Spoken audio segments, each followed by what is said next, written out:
उच्च शिक्षा प्रणाली का ये साथियों पूरा सिलेबस है। इसको हम लोग कंप्लीट करवाने जा रहे हैं।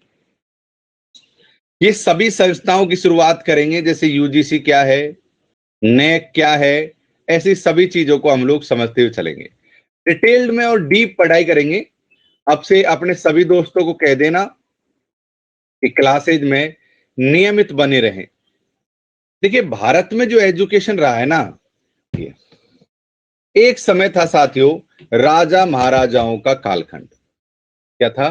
राजा महाराजाओं का काम। एक समय था जब राजा महाराजाओं के समय की शिक्षा की बात होती थी। उस समय साथियों राजगुरु होते थे, आचार्य होते थे। और ये लोग क्या करते थे साथियों, अपने अपने हिसाब से बच्चों को पढ़ाया करते थे। ये क्या करते थे?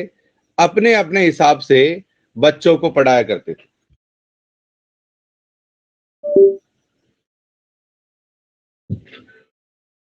इनके बीच का ना कोई सिलेबस हुआ करता था पहले, ना कोई परीक्षा होती थी कि भाई ये डिग्री तुमको मिल जाएगी।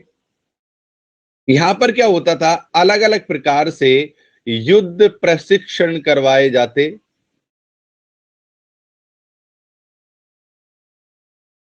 एक बात। दूसरा यहां पर करवाया जाता साथियों, जो वेद हैं, पुराण हैं, उनको कंठस्थ करवाया जाता, उनको रटाया जाता। लेकिन ये फिक्स नहीं है कि सब जगह वेद पुराण ही रटाए जाए। तो यहां पर क्या होता था, जो राजगुरु होते थे, जो आचार्य होते थे, वो अपने हिसाब से छात्रों को पढ़ाया करते थे।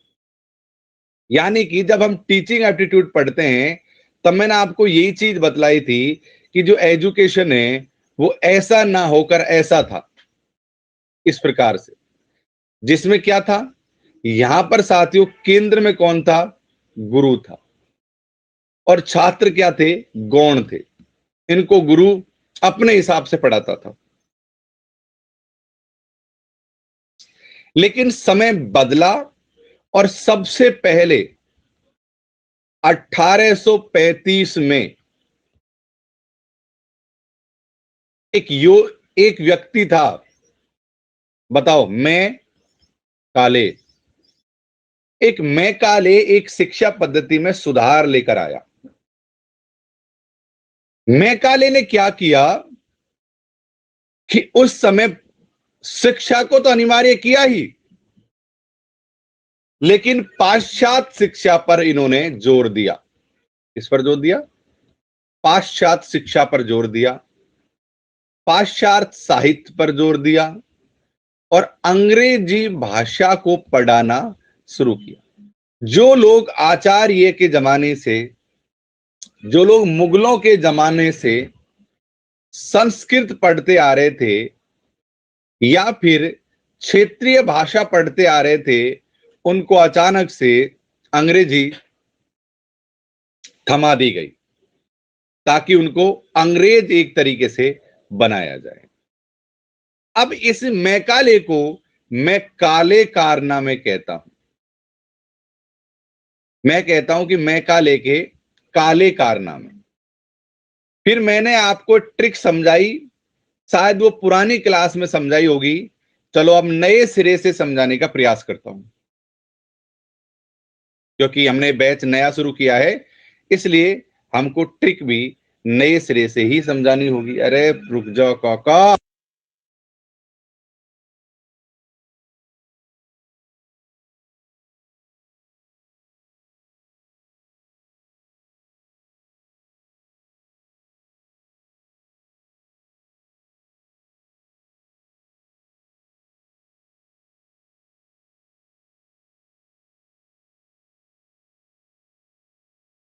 ओके, चलिए साथियों, तो अब हम फिर से समझने का प्रयास करते हैं, पूरी चेन को, पूरी लिंक को समझने का और समझाने का मैं आपको यहां पर प्रयास करता हूं।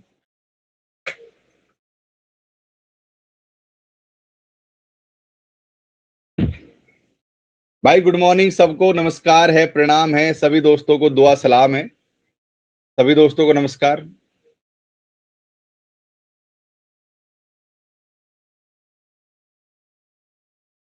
चलिए, सबसे पहले एक स्टोरी से आप इस चीज को समझने का प्रयास कीजिए। 1835 में, सन अभी महत्वपूर्ण नहीं है, मैकाले ने शिक्षा पद्धति में सुधार तो किया, लेकिन अंग्रेजी भाषा और अंग्रेजी वर्चस्व की यहां पर बात कही। तो मैं कहता हूं कि मैं एक नायिका थी और एक नायक था। ये लगा लो, जो मैकाले है हमारा, वो क्या है, नायक है एक तरीके से। लेकिन मैकाले क्या है, विलन टाइप का नायक है। इसके क्या है साथियों, काले कारनामे हैं। तो इनके काले कारनामे करके इन्होंने क्या किया, एक वुड का डिस्पैच किया, वुड का डिस्पैच किया, यानी वुड डिस्पैच, यानी कि पत्र डिस्पैच किया। ये लगा लो आप, यार किसी की नायिका है। अब सोचो कि यार आपकी कोई दोस्त है कि ठुकरा के मेरा प्यार इंतकाम देखेगी, इंतकाम देखेगी। क्या आपको लग रहा है ऐसा होने वाला है जो मामला चल रहा है यूपी में? है भाई, वो जो लड़का है वो खुद भी कलेक्टर बनने की सोच रहा है क्या? है भाई, कि ठुकरा के मैं ये कर दूंगा। हीरा ठाकुर वाला केस हुआ है ना अभी, बड़ा चर्चा में है। अरे हीरा ठाकुर वाला केस नहीं हुआ,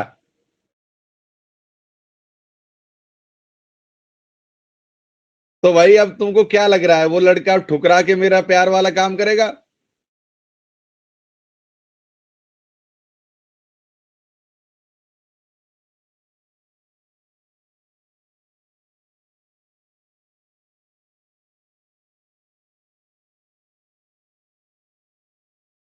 प्रियंका कह रही है सर बहुत लोगों ने अपनी वाइफ को वापस बुला लिया। देखो, इसका प्रभाव तो पड़ेगा, इसका प्रभाव निश्चित रूप से पड़ेगा, क्योंकि ये चीज इतनी वायरल हो गई है कि इसका निश्चित रूप से प्रभाव पड़ेगा। जो लोग डर रहे, जो लोग ज्यादा खुद पढ़े लिखे नहीं है या खुद बड़ी नौकरी में नहीं है, पत्नी सोच रही है प्रोफेसर बनने की। रिम्पी जी, पत्नी सोच रही है प्रोफेसर बनने की, और पति सोच रहा है कि कहीं ऐसा ना हो जाए कि फिर मुझे भी टाटा बाय बाय हो जाए मेरे साथ।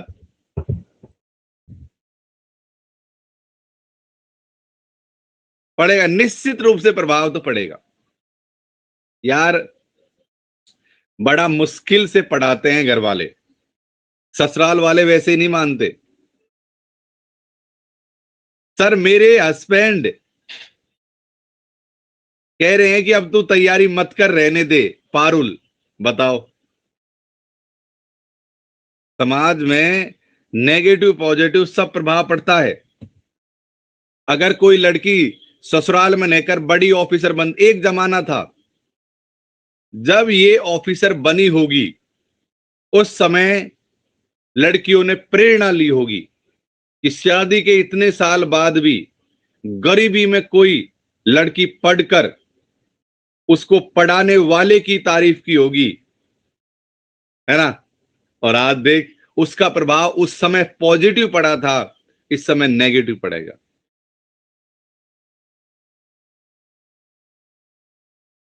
रिम्पी जी कह रहे हैं कि सर मेरे हस्बैंड बोल रहे थे कि आज के जमाने में लड़कियां बिल्कुल बेचारी नहीं होती। मैं इसके बारे में कुछ नहीं कहूंगा, क्या करें, उदाहरणों से ही लोग सबक लेते हैं। तो आपको क्या लगता है?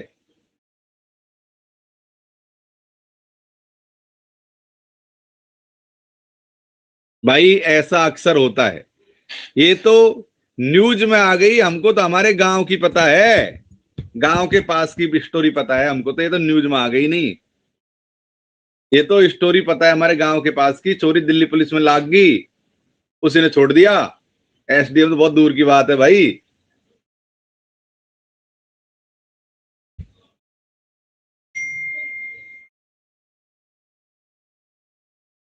दिल्ली पुलिस में लगने वाली ने छोड़ दिया भाई साहब। वो तो बहुत, सिर्फ कांस्टेबल ने अपने पति को छोड़ दिया कि वो गांव में ट्रैक्टर चलाता है, नौकरी नहीं करता। यहीं पर किसी से जान पहचान कर ली है, गांव भी नहीं जाती, और अब दहेजकार पता नहीं क्या क्या केस लगा दिए। मुझे तो पता नहीं लगता इस बात का, पर मेरे पिताजी के पास फोन आया था कि ऐसा ऐसा हो रहा है हमारे साथ, कुछ आप करो, हमारी मदद करो। मतलब बड़े जो जितने भी बड़े बुजुर्ग लोग हैं, जो इलाके के समझदार लोग हैं, पंच पटेलों को फोन करके, भाई दुखी आदमी तो करेगा ही ना एक बार सूचित। तब हमको पता लगा कि ये भी चल रहा है।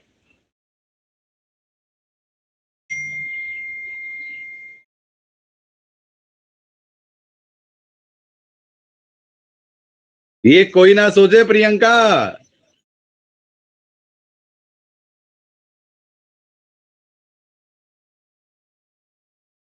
तो क्या हुआ कि यहां पर ये लगा लो कि जो मैकाले है उसने एक लेटर भेज दिया, वुड का डिस्पैच।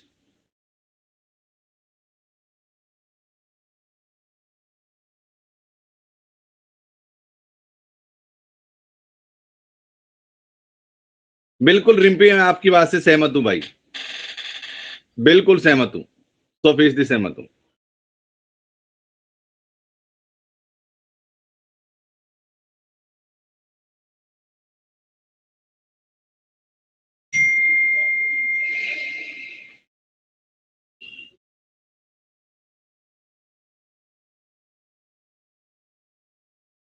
यार एक नया बैच चला है हमारा ये वाला, जिसमें मेरे साथ दो शिक्षक और हैं। हिंदी साहित्य का नया बैच चला है ये वाला, हिंदी साहित्य का नया बैच चल रहा है। ये बैच स्टार्ट हो चुका है। मेरी क्लास यहाँ पर 10 तारीख से शुरू होंगी, 7:30 बजे। जिन लोगों ने ज्वाइन नहीं किया ज्वाइन कर लेना। लॉकेस 11 आपको रेफरल कोड यहाँ पर लगाना है। इससे आपको साथियों क्या मिल जाएगा, डिस्काउंट मिल जाएगा। नया साथियों ये अभी अभी आप लोगों के लिए ये क्या आया है, अभी अभी आप लोगों के लिए डिस्काउंट ऑफर भी चल रहा है। रेफरल कोड में लॉकेस 11 लगाकर आप फटाफट से ज्वाइन कर लीजिएगा। आइए अब हम टॉपिक पर चलते हैं और समझने का प्रयास करते हैं। सबसे पहले मैंने क्या कहा कि मैं काले, यहां पर मैं काले के क्या थे, काले कारनामे थे। और यहां पर क्या किया उसने, अपनी जो नायिका है उसको क्या भेज दिया, एक पत्र भेज दिया। उसको कहते हैं वुड डिस्पैच। क्या भेज दिया, पत्र भेज दिया। अब होता क्या है, गांव में, मोहल्लों में, कस्बों में, ध्यान से समझो स्टोरी को, आप ध्यान से समझोगे, लिंक बनाओगे, तो चीजें ज्यादा समय तक आपको याद रहेंगी, लंबे समय तक आपको चीजें याद रहेंगी अगर आप लिंक बनाओगे तो। सुनीता कह रही है कि सर मेरे हस्बैंड 10th पास हैं, 10th पास भी नहीं है, बट मुझे पूरा सपोर्ट करते हैं, फिर छोड़ना क्यों। भाई प्रोफेसर बन जाना बस देवी, नहीं तो वो तो ठुकरा के प्यार वाला भी गीत नहीं गा पाएगा। ये भाव तो पहले उसके मन में भी तो रहा होगा ना, जिसके बारे में विवाद चल रहा है, जिसके बारे में विवाद चल रहा है, वो ये भाव तो उसके मन में भी रहा होगा किसी दिन, कि मुझे कोचिंग करवा रहा है, मुझे पढ़ा रहा है, मुझे सपोर्ट कर रहा है, मेरे बच्चों को रख रहा है।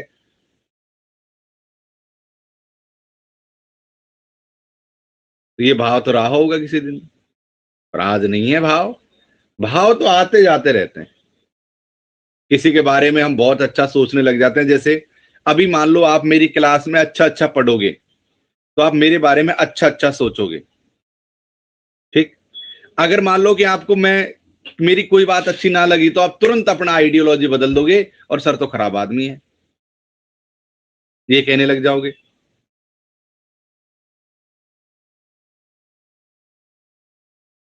तो आदमी के विचार बदलने में समय नहीं लगता है।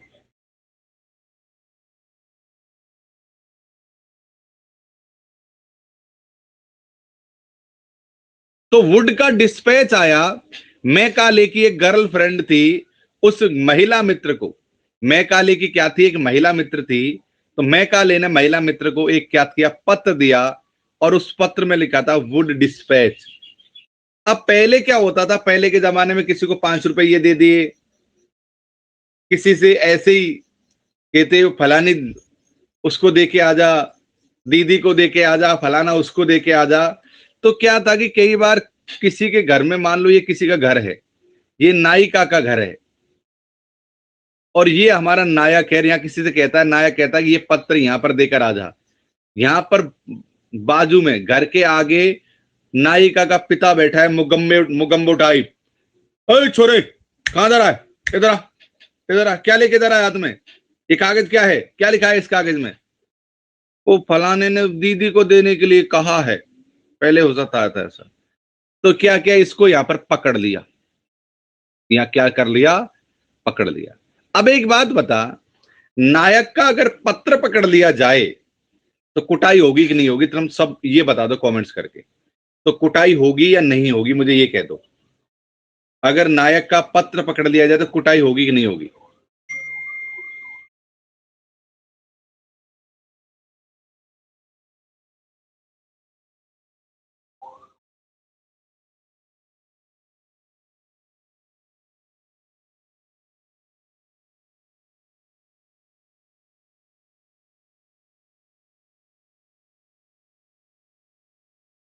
होगी जरूर। तो यहां पर क्या है साथियों, इसके बाद में क्या पढ़ेंगे, हंटर पढ़ेंगे। और यहां पर आया हंटर आयोग। क्या आया? हंटर आयोग आया। सबसे पहले मैं काले के काले कारनामे, पत्र भेजा, पत्र पकड़ लिया लड़की के बाप ने, और उसके बाद में लड़की के बाप को ले गया, गाड़ी लेकर निकल गया और कूटने के लिए निकल गया। ले हंटर अपने और लोगों के साथ, मुगेम्बो टाइप जो नहीं होता फिल्मों में, मामा ठाकुर, तो उस तरीके से आगे हंटर आयोग की यहां पर स्थापना हुई। सन में एक बार बात बता दूंगा, एक बार आप पूरा क्रम समझ लो। अब एक बात बताओ, जब गांव में ये पता लग गया कि ये नायक है और ये नायिका है, पूरे गांव में ऐसा लगा कि अब बदनामी हो जाएगी, तो बदनामी हो जाएगी तो लड़की को क्या भेज देंगे, दूसरे शहर में भेज देंगे पढ़ने के लिए। कहां भेजेंगे? कॉलेज पढ़ने के लिए। तो यहां पर आता है विश्वविद्यालय आयोग। लिंक बन रहा है, क्रम बनता जा रहा है कि नहीं बनता जा रहा? मैं आपसे पूछना चाहता हूं कि क्या क्रम बन रहा है कि नहीं बन रहा? तो यहां पर क्या आ गया, वुड का विश्वविद्यालय आयोग आ गया। अब एक बात बताओ, अब विश्वविद्यालय आयोग के बाद में कौन, आपको यहां तक याद करने में कोई समस्या आई? हमने एक लिंक बना ली, हमने एक क्रम बना लिया, यहां तक याद करने में कोई दिक्कत आई थी क्या? मुझे ये बताओ, कोई दिक्कत आई है यहां तक याद करने में? क्योंकि हमने अपना एक क्या बना लिया, यहां पर एक हमने अपना एक तरीका बना लिया, हमने एक यहां पर अपना एक लिंक बना लिया।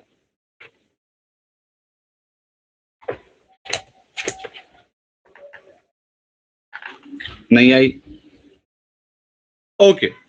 अब इसके बाद में साथियों, विश्वविद्यालय आयोग के बाद में अब बड़ी हो गई है नायिका, क्या पहनने लगी कॉलेज में जाकर, क्या है, ऊंची एडी वाले सैंडल।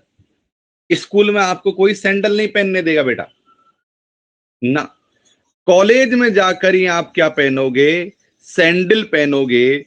तो यहां पर आ गया सैडलर आयोग।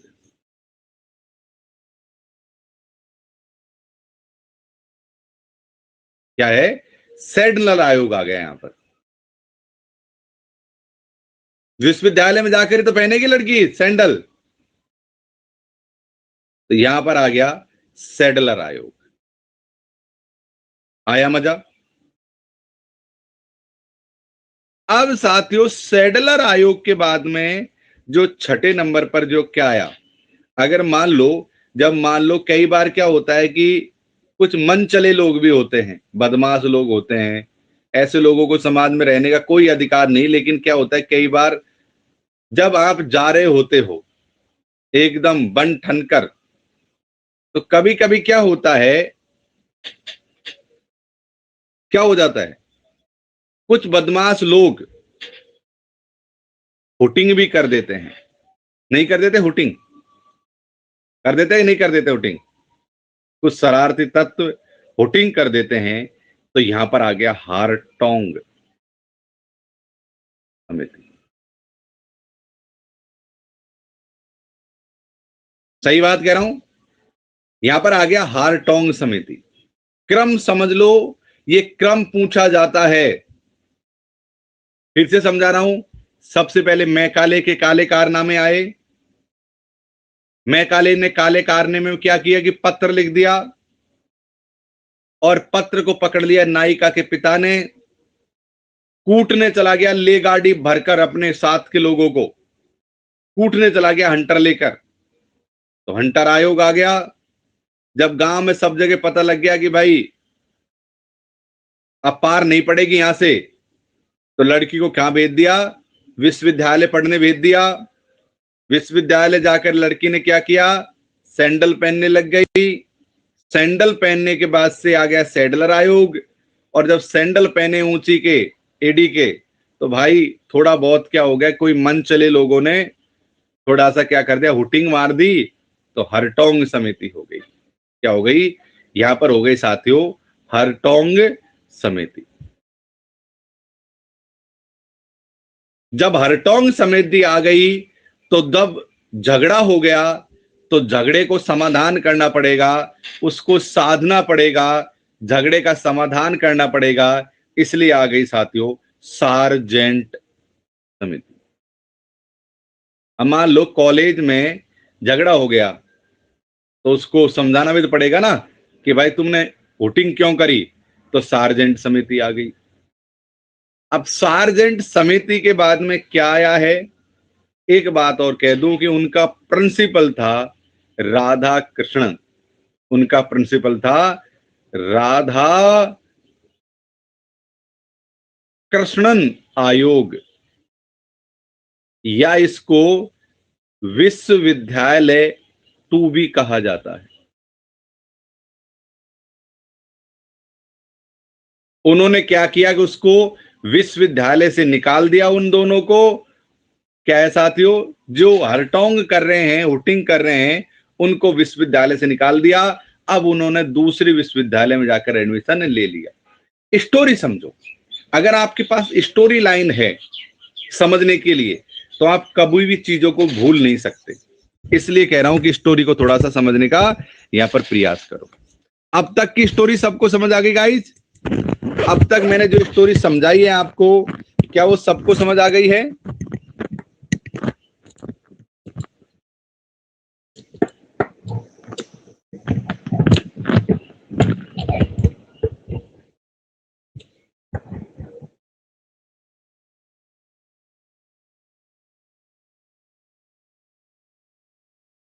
पक्का?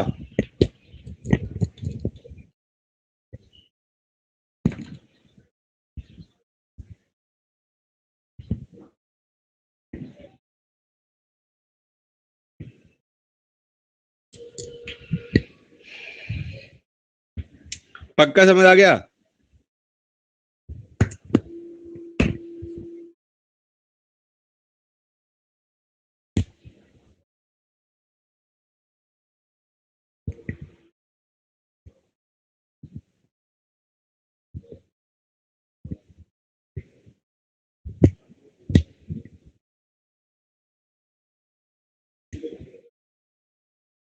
यहां तक समझ गए आप? एक बार फिर से देख लो भाई, देख लो, रिपीट कर लो।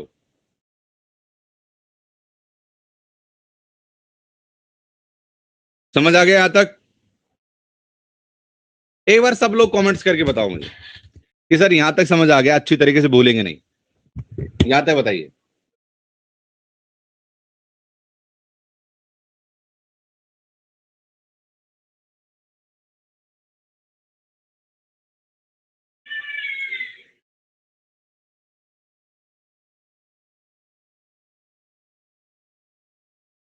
Very good.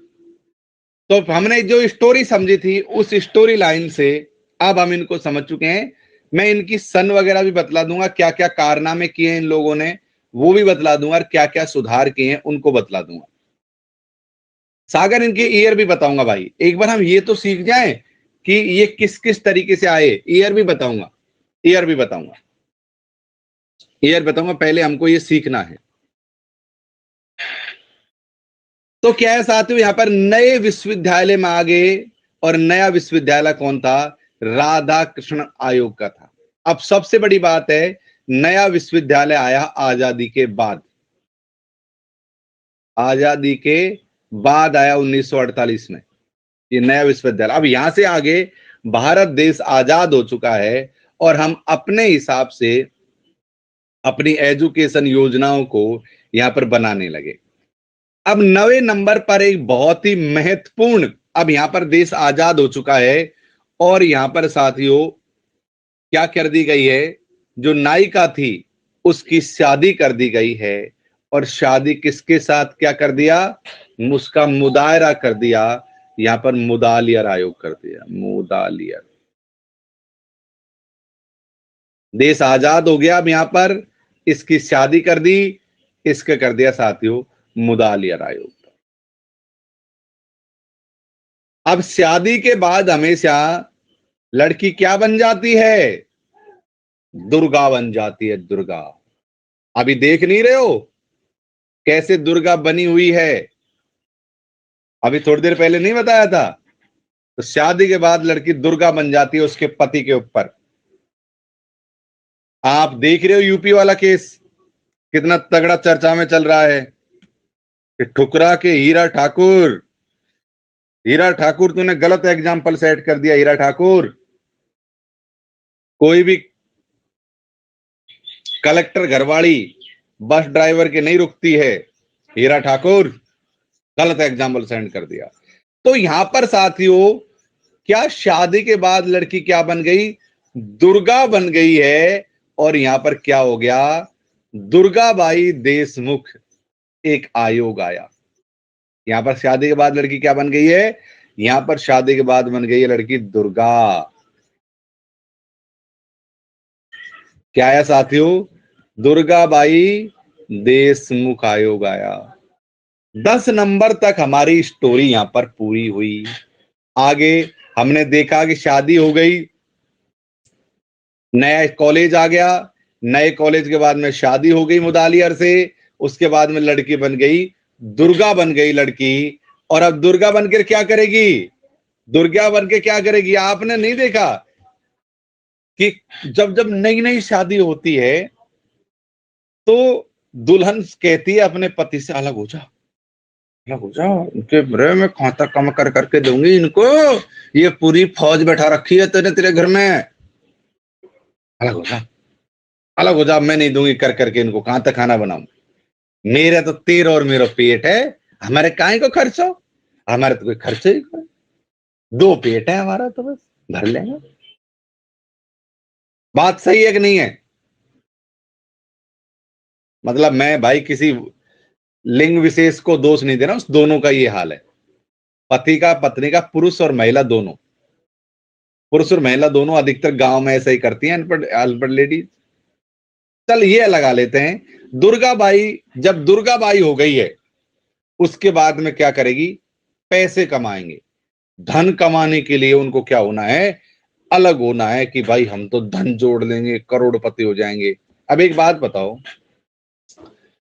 आपका पति नौकरी करता है, आप नौकरी करती हो, जो ससुराल वाले हैं आपके देवर जेठ वो नौकरी नहीं करते, अपना गुजर बसर कर रहे हैं, तो ईमानदारी से तो कह दो, आपके मन में भी विचार आ रहा होगा, नहीं नहीं अपन क्यों दें हैं, इनके लिए कमा रहे हैं क्या हम? मन में आ रहा है कि नहीं हो रहा? आता होता होगा, गांव समाज के बीच में हम भी रहते हैं भाई, सच कह रहा हूं कि नहीं कह रहा हूं? कह दो, कह दो, कह दो, हम भी गांव समाज में रहते हैं। कुछ लोगों के मन में नहीं आ रहा होगा, कुछ लोगों के मन में आता है। अभी नहीं आएगा, अभी नहीं आएगा, बाद में आएगा, विवाह के उपरांत। तो भाई साहब अगला आया है यहां पर 11वें नंबर पर कोठारी आयोग, यानी धन भरेंगे ना, कोठे भर देंगे, अगर माफ करना, माफ करना, दौलत दौलत दौलत दौलत क्या है? दौलत सिंह आयोग। यहां पर ये दुर्गाबाई देशमुख बनने के बाद में पैसे कमाने के लिए, दौलत कमाने के लिए क्या हो गया साथियों? दौलत सिंह आयोग। मजा आ रहा है कि नहीं आ रहा पढ़ने में? कह दो। लिंक बनती जा रही है, लिंक बनती जाइए, बनती जा रही है ना लिंक।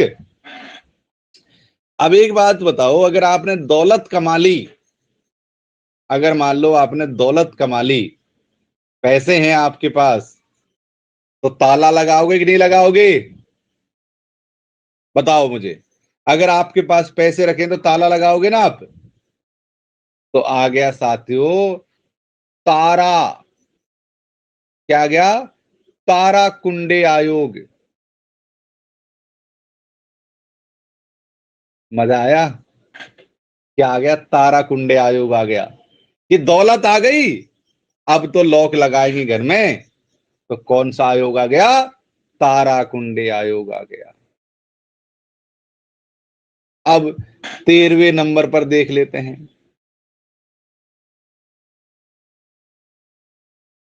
तारा कुंडा आयोग आ गया और धन कमाने लग गए। आगे जो भी आयोग आए इतने महत्वपूर्ण नहीं है, लेकिन 2020 का की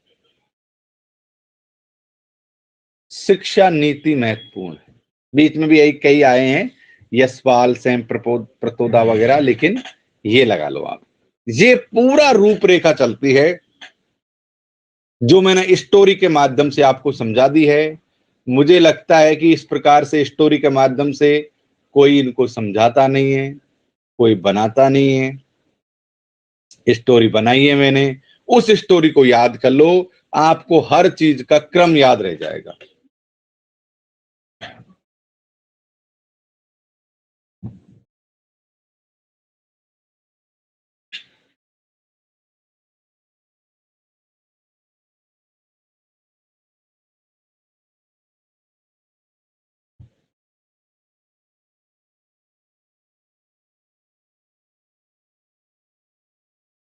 कुछ लोग कह रहे हैं कोठारी आयोग। अरे देवी, ये जो मैंने लिखा है ना आपको, कहाँ लिखा है? दौलत सिंह, यही कोट दौलत सिंह, इसका पूरा नाम है दौलत सिंह कोठारी। हे महाराज, इनका पूरा नाम है दौलत सिंह कोठारी। यही है कोठारी आयोग, यही है कोठारी आयोग। इन्हीं का नाम है दौलत सिंह कोठारी।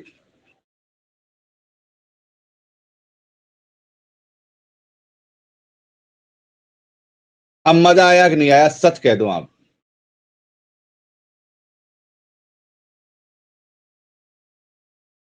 मजा आया कि नहीं आया?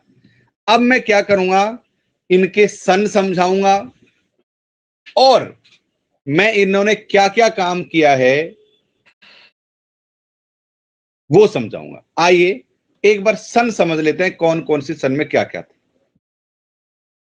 1835 में मैकाले। सन उतना महत्वपूर्ण नहीं है अभी, एक बार आप देख लीजिए। 1854 में वुड डिस्पैच। 1882 में हंटर आयोग। 1902 में पहला विश्वविद्यालय आयोग। 1917 में सैडलर आयोग।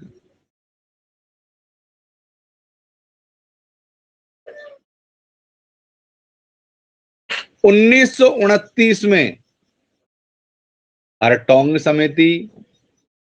1944 में सार्जेंट समिति। देश आजाद होने के बाद 1948 में राधा कृष्ण समिति, और राधा कृष्ण समिति के बाद में महत्वपूर्ण था मुदालियर आयोग। सबको पता है, इस बार एग्जाम में भी आया था। 1952 में दुर्गाबाई देशमुख, ये भी साथियों 1958 में। दौलत सिंह कोठारी अपने आप में बहुत ज्यादा महत्वपूर्ण है, 1964 में। ताराकुंडे 1978 और शिक्षा नीति 2020, ये मैंने आपको सारे सन समझा दिए हैं। एक बार सरसरी जड़ से देख लो, ये लगा लो। अगर आपने ये सीख लिया ना, तो आज आपने 30% हायर एजुकेशन सीख लिया। अगर आपने आज की क्लास सीख ली तो 30% हायर एजुकेशन आ गया। शिक्षा में किस किस तरीके से बदलाव हुआ, वो तमाम चीजें यहां पर हैं।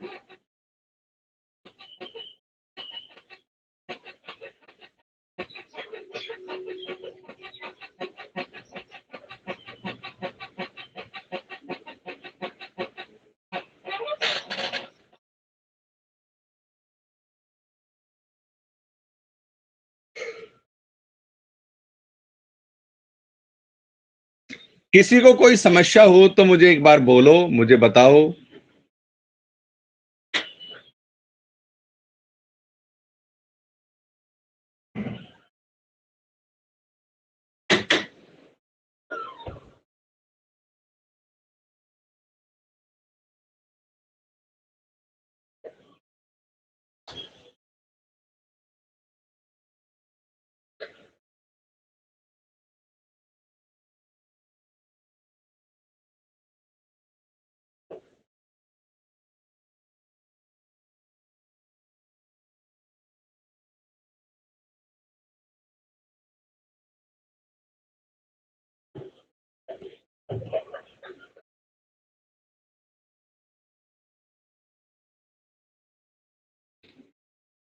साथियों, मैं आपको आगे बढ़ने से पहले एक बात बतला दूं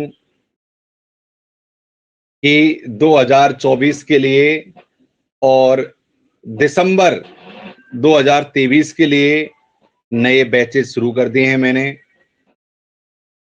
एक हिंदी साहित्य का बैच है जो केवल 3 माह में कंप्लीट हो जाएगा, ये स्टार्ट कर दिया है। आप जाकर मेरी प्रोफाइल पर इस वाले बैच को, अपकमिंग बैच में जाकर इस वाले बैच को जाकर एनरोल कर लो। यहाँ पर आपको एनरोल करने का ऑप्शन आएगा, वो कर लो। हिंदी साहित्य का बैच लॉन्च कर दिया है, जिसमें पूरा सिलेबस मैं केवल 3 महीने में कंप्लीट करवा दूंगा। एक तो इसको ज्वाइन कर लो, ये शुरू हो गया है हिंदी का बैच। और पेपर 1 का टारगेट 2023, ये एक बैच स्टार्ट हो गया है। आप जाओ और इनका क्लास एक बार सागर आप ज्वाइन तो करो महाराज। टाइमिंग आइमिंग हम आपके हिसाब से हो जाएगा, टाइमिंग का इशू नहीं है। इन क्लासेज को आप कभी भी रिकॉर्डेड फॉर्म में भी देख सकते हो, अपने अनुसार लाइव भी देख सकते हो। वैसे क्लास का टाइम मैंने शाम को 7:30 बजे रखा है। मैं अगर आप क्लास ज्वाइन करते हो अनअकैडमी प्लस पर, तो मैं इन सब में भी आपकी हेल्प करूंगा, जैसे best proposal, best synopsis, research paper, interview tips. इनमें पर्सनली मैं आपकी हेल्प करूंगा, क्योंकि मैं ऑलरेडी खुद पीएचडी हूं, तो मैं आपको व्यक्तिगत रूप से इन सब में हेल्प कर दूंगा कि कैसे प्रपोजल बनाते हैं, रिसर्च पेपर कैसे लिखते हैं, कैसे छपवाएं, इन तमाम चीजों में। तो ये अनअकैडमी का ऐप है, इसको डाउनलोड कर लो आप। जिन लोगों ने कर रखा है बहुत अच्छी बात है, नहीं कर रखा है वो कर लो। और यहां पर आप इस तरीके से आईडी वाईडी बना लो। और साथियों, अगर आपके पास ये सारे सब्जेक्ट हैं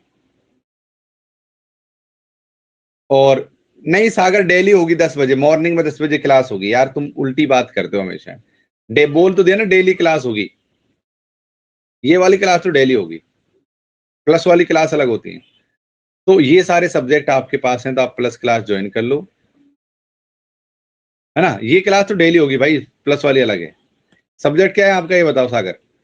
तो प्लस क्लास ज्वाइन करना, आइकॉनिक देख लेना अपने हिसाब से। बस गेट सब्सक्रिप्शन लिखा रहेगा, आप उस पर क्लिक करना और अनअकैडमी प्लस क्लास ज्वाइन कर लेना। अच्छा, कई बार क्या होता है कि आपके पास मार्केटिंग या कॉल सेंटर से भी कॉल आता है, और वो आपको कई बार अलग अलग चीजें बतला देते हैं। हर किसी की अपनी कुछ वो होता है। तो आप लॉकेश 11 ही रेफरल कोड लगाना, चाहे आप कोई आपसे कुछ भी कहे, आपको रेफरल कोड लॉकेश 11 ही लगाना है। सर प्लस क्लास कहाँ मिलेंगी? ये मिलेंगे आपको मेरी प्रोफाइल पर, आप उन पर जाइए। मैं लिंक दे दूं, आपका सब्जेक्ट क्या है, मैं लिंक दे देता हूं, हिंदी का पेपर 1 का। रुको, मैं लिंक दे देता हूं। भी आयोग और समिति भारत की रही, उनके बारे में मैंने आपको समझाया था, एक कहानी के रूप में मैंने आपको समझाने का प्रयास किया था। आज साथियों मैं आपको ये बतलाने वाला हूं कि कौन सा आयोग कब और कौन से आयोग में किस चीज के बारे में कहा गया। ध्यान रहे, ये क्लास रोज 10 बजे आप लोगों के लिए कंडक्ट की जाती है, तो आप सुबह 10 बजे मंडे टू सैटरडे इस क्लास में हिस्सा लेने के लिए आ सकते हैं। बताइए साथियों, कैसे हो सबके सब, क्या चल रहा है नया ताजा? हाय सागर, पारुल,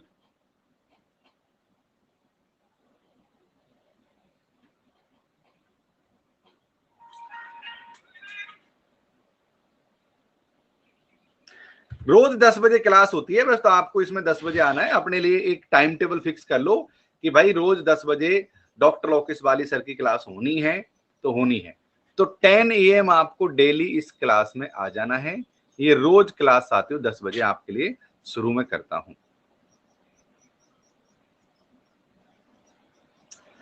हाय राहुल, हाय किरण नागर, हाय ममता, हाय रोशनी त्रिपाठी, स्वागत है आप सभी का। अच्छा, एक बार मुझे कमेंट्स में एक बार लिखो यूजीसी नेट पेपर 1 लिख दो, कि जैसे आइडिया लग जाएगा कि कितने लोग हैं जो पेपर 1 हमसे एक बार ढंग से पढ़ना चाहते हैं। वेरी गुड गुरुजी। इसके सारे नोट्स कहाँ मिलेंगे? इसके सारे नोट्स डॉक्टर ओकेश वाली टेलीग्राम चैनल पर मिल जाएंगे। नोट्सों के बारे में आपको क्लास में बतला दूंगा, आप बिल्कुल चिंता ना करें। नोट्स वोट्स के बारे में फिक्र ना करें, वो सारी चीजें आपको मिल जाएगी, प्रोवाइड करवा दी जाएगी। तो साथियों सबसे पहले आपको एक ही चीज नोट करनी है। मैंने कल आपको मैकाले के काले कारनामे बताए थे। 1835 में मैकाले ने काले कारनामे शुरू किए। तो उसमें क्या था कि मैकाले का इतना ज्यादा विरोध हुआ था, इस चीज को यहां पर समझ लेते हैं। मैकाले ने क्या किया था कि भारत देश में जो एजुकेशन जो पद्धति है ना, उसमें शुरुआत तो की थी मैकाले ने, लेकिन मैकाले ने क्या किया कि यहां पर पाश्चात्य संस्कृति को बढ़ावा दिया, ऐसा उनके ऊपर आरोप लगा। उन्होंने पाश्चात्य विज्ञान और साहित्य में पाश्चात्य का बोलबाला रखा, इसलिए मैकाले को इतना वो ज्यादा नहीं माना जाता, लेकिन मैकाले को एक बार इसका सूत्रधार जरूर माना जाता है, इतना आप समझ लीजिएगा। हाँ, सूत्रधार इसको माना जाता है, मैकाले को इसका सूत्रधार माना जाता है। लॉर्ड मैकाले के बाद में आए थे वुड का डिस्पैच, जो 1854 में, यानी स्त्री शिक्षा और व्यावसायिक शिक्षा पर इन्होंने बल दिया था। ठीक है, स्त्री शिक्षा और व्यावसायिक शिक्षा पर इन्होंने बल दिया था। उसके बाद में आपको पता है, मैंने हंटर का आयोग बताया था। हंटर आयोग ने सबसे पहले प्राथमिक शिक्षा पर सुधार की बात की, जो आरंभिक शिक्षा है उसके सुधार की बात इन्होंने यहां पर की थी।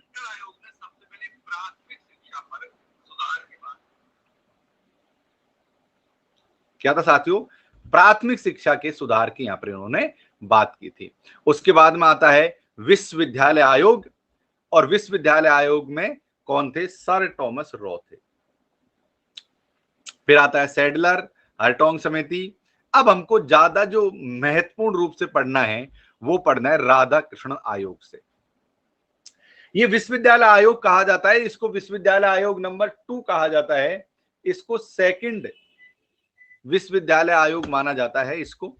ये क्या था? ये आजादी के बाद आया था 1948 में। इन्होंने 3 बात कही थी कि जो एजुकेशन होना चाहिए ना, एक तो जनरल एजुकेशन हो, एक गवर्नमेंट के लिए यानी सरकारी शिक्षा हो, और एक बिजनेस एजुकेशन हो। इस प्रकार की 3 एजुकेशन पद्धति ये लेकर आए थे राधा कृष्ण आयोग। इन्हीं के नाम पर हम साथियों टीचर दिवस मनाते हैं। आपने देखा होगा कि जो शिक्षक दिवस जब मनाते हैं वो श्री राधा कृष्ण सर्वपल्ली के नाम से मनाया जाता है। रोज 10 बजे क्लास होती है, आपको डेली आना है। रोज मतलब रोज, कोई गड़बड़ नहीं होगी, क्योंकि आप सभी को पता है दिसंबर के लिए मैं सेशन शुरू कर चुका हूं, तो इसलिए कोई लापरवाही नहीं बरती जाएगी। डेली क्लास होंगी, आपको नियमित रूप से इन क्लासेज में आना है बस। ओके, विश्वविद्यालय की देखरेख के लिए अनुदान आयोग का गठन किया था। यहां पर साथियों किसका आयोग? यूजीसी का। अच्छा, यूजी की स्थापना कब हुई थी? यूजीसी की स्थापना कब हुई थी? यहां पर उसके गठन की बात कही गई थी। जो यूजीसी ने अपना जो कार्यभार संभाला वो संभाला था 1956 से। तो ये चीज आपको थोड़ा ध्यान देने की बात है। जिन्होंने अपना कार्यकाल संभाला वो 1956 से संभाला था। बिल्कुल सागर कर लो, और क्या, अर्जुन बैच भी ज्वाइन करके रखो और ये भी ज्वाइन करके रखो। वहां पर अलग टॉपिक है, यहां पर अलग टॉपिक है, जल्दी चीजें कवर हो जाएंगी। Okay, great guys. अब यहां से आगे एक सबसे मोस्ट है मुदालियर आयोग, डॉक्टर लक्ष्मण स्वामी मुदालियर आयोग। अब मुदालियर आयोग में क्या महत्वपूर्ण है इसको समझने का प्रयास करो। इस बार जो एग्जाम लगी थी हमारी उसमें मुदालियर आयोग के क्वेश्चन हमसे पूछे गए थे, है ना? मुदालियर आयोग के क्वेश्चन हमसे पूछे गए थे। उच्च शिक्षा और उच्चतर माध्यमिक स्तर की शिक्षा के पाठ्यक्रम में एक कोर विषय अनिवार्य रहे, जैसे गणित, सामान्य ज्ञान, कला, संगीत, ईटीसी। संजू कह रहे हैं कि कल आपके न्यू बैच आ रहा है, कल से मैंने आइकॉनिक सब्सक्रिप्शन लिया, आपके बैच का वेट कर रहा हूं। संजू आइकॉनिक बैच लिया होगा, पर इतना जरूर है कि आपने LOKSH11 कोड नहीं लगाया, और ये बात आपकी गलत है क्योंकि मेरे पास आपका कोई डेटा नहीं, कोई जानकारी नहीं।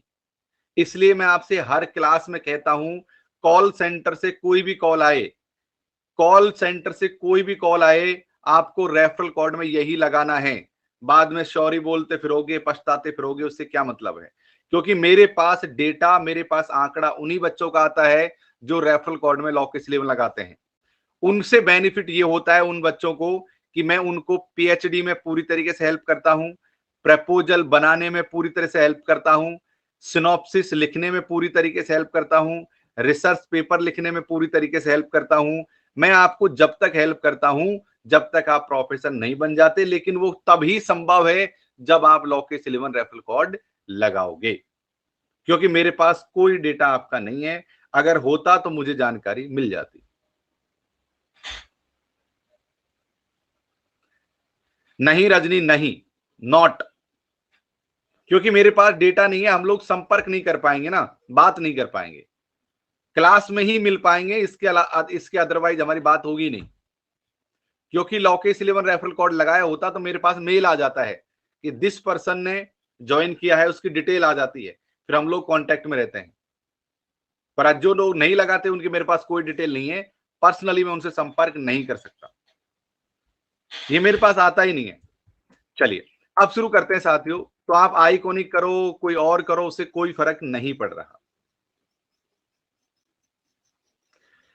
हर क्लास में बताता हूं, ये मत कहना कि पता नहीं था। मैं हर क्लास में बताता हूं इस बात को, हर क्लास में कहता हूं कि आपको जब भी ज्वाइन करना हो आपको रेफरल कोड LOK11 ही लगाना है। और ये भी कहता हूं कि आपको कॉल सेंटर वाले लोग बरगलाने का प्रयास करेंगे, वो आपको गलत इंफॉर्मेशन देंगे, लेकिन आपको यही कोड इंफॉर्मेशन में ऐड करना है, पर आपकी मर्जी।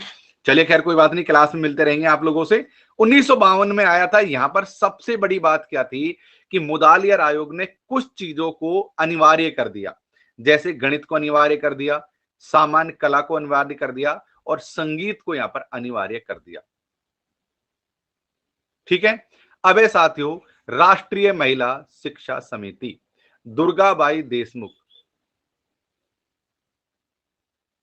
बिल्कुल प्रियंका, मुझे मालूम है, दुर्गाबाई देशमुख।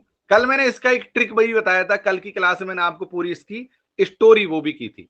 इस समिति ने अपने रिपोर्ट में बालक और बालिकाओं की शिक्षा में समानता लाने और उच्च प्राथमिकता दिए जाने की अनुशंसा की। यहां पर पहली बार यहां पर गर्ल्स और बॉय को एक समान देखने की बात यहां पर की गई थी। मिडिल स्कूल में सह शिक्षा की, यानी इस बच्चे और बच्चियां एक साथ बैठकर पढ़ेंगे, ये सबसे बड़ी बात हुई थी 1958 में। कोठारी आयोग का इस बार सवाल पूछा गया। 1964 में आया।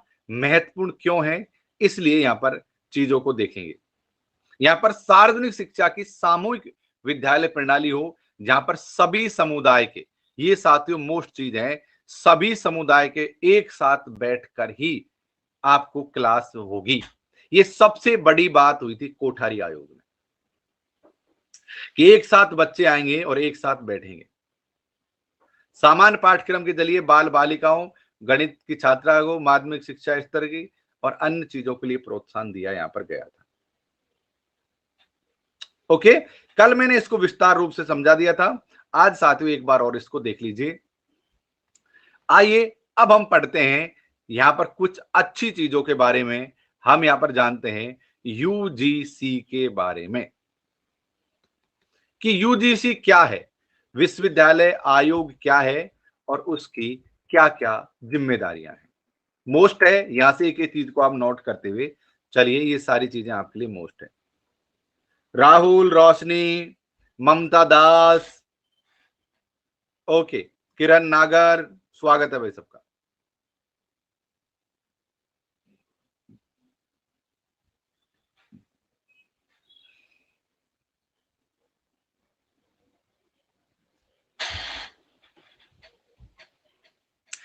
विश्वविद्यालय आयोग की स्थापना 1953 में हुई, लेकिन इन्होंने जो काम संभाला वो 1956 में संभाला। तो अगर आपसे सवाल पूछा जाए स्थापना कब हुई, तो 1953 में, लेकिन जो इन्होंने अपना कार्यभार शुरू किया वो 1956 में शुरू किया। ये एक ऑटोनोमस बॉडी है, ये एक स्वायत्त संस्था है। इसका काम क्या है, कॉलेजों को, विश्वविद्यालयों को फंड प्रोवाइड करना, ग्रांट, अनुदान। यहां से आपको पता लग जाएगा कि इसका काम है आपको ग्रांट प्रदान करना, आपको अनुदान प्रदान करना। क्या साथ उसका काम, आपको ग्रांट देना और आपको वो देना। ठीक है, आगे लेते हैं। यूजीसी के क्षेत्रीय कार्यालयों की संख्या 7 है। यह है बेंगलोर, भोपाल, गुवाहाटी, हैदराबाद, कोलकाता और पुणे में स्थित अपने क्षेत्रीय कार्यालयों के साथ साथ नई दिल्ली में कार्य करता है। डॉक्टर राधाकृष्णन की अध्यक्षता में सन 1948 में विश्वविद्यालय शिक्षा आयोग की अनुशंसाओं के आधार पर ब्रिटिश व्यवस्था में मौजूद विश्वविद्यालय अनुदान जैसी एक संस्था बनाने की यहां पर बात की थी। ये साथियों मोस्ट है कि विश्वविद्यालय का प्रतीक चिन्ह ज्ञान विज्ञान मुक्त। एक बार आप पढ़ लीजिए इसको, एक बार इसे आपने साथियों पढ़ लिया। ओके, चलिए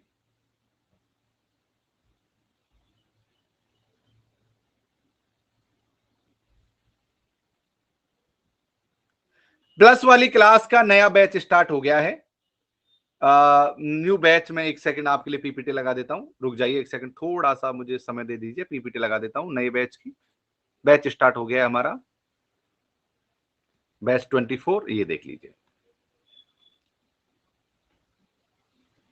ओके, यूजीसी का प्रतीक चिन्ह है विज्ञान विज्ञान मुक्तेते। ये साथियों सबसे ज्यादा महत्वपूर्ण है।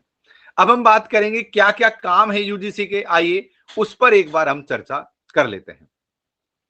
यूजीसी के पास देश में एकमात्र अनुदान देने वाली एजेंसी होने का अनूठा गौरव है, जिसे 2 जिम्मेदारियां दी गई हैं। कौन कौन सी? पहले, उच्चतर शिक्षा संस्थानों में उचित निधियों का आवंटन करना।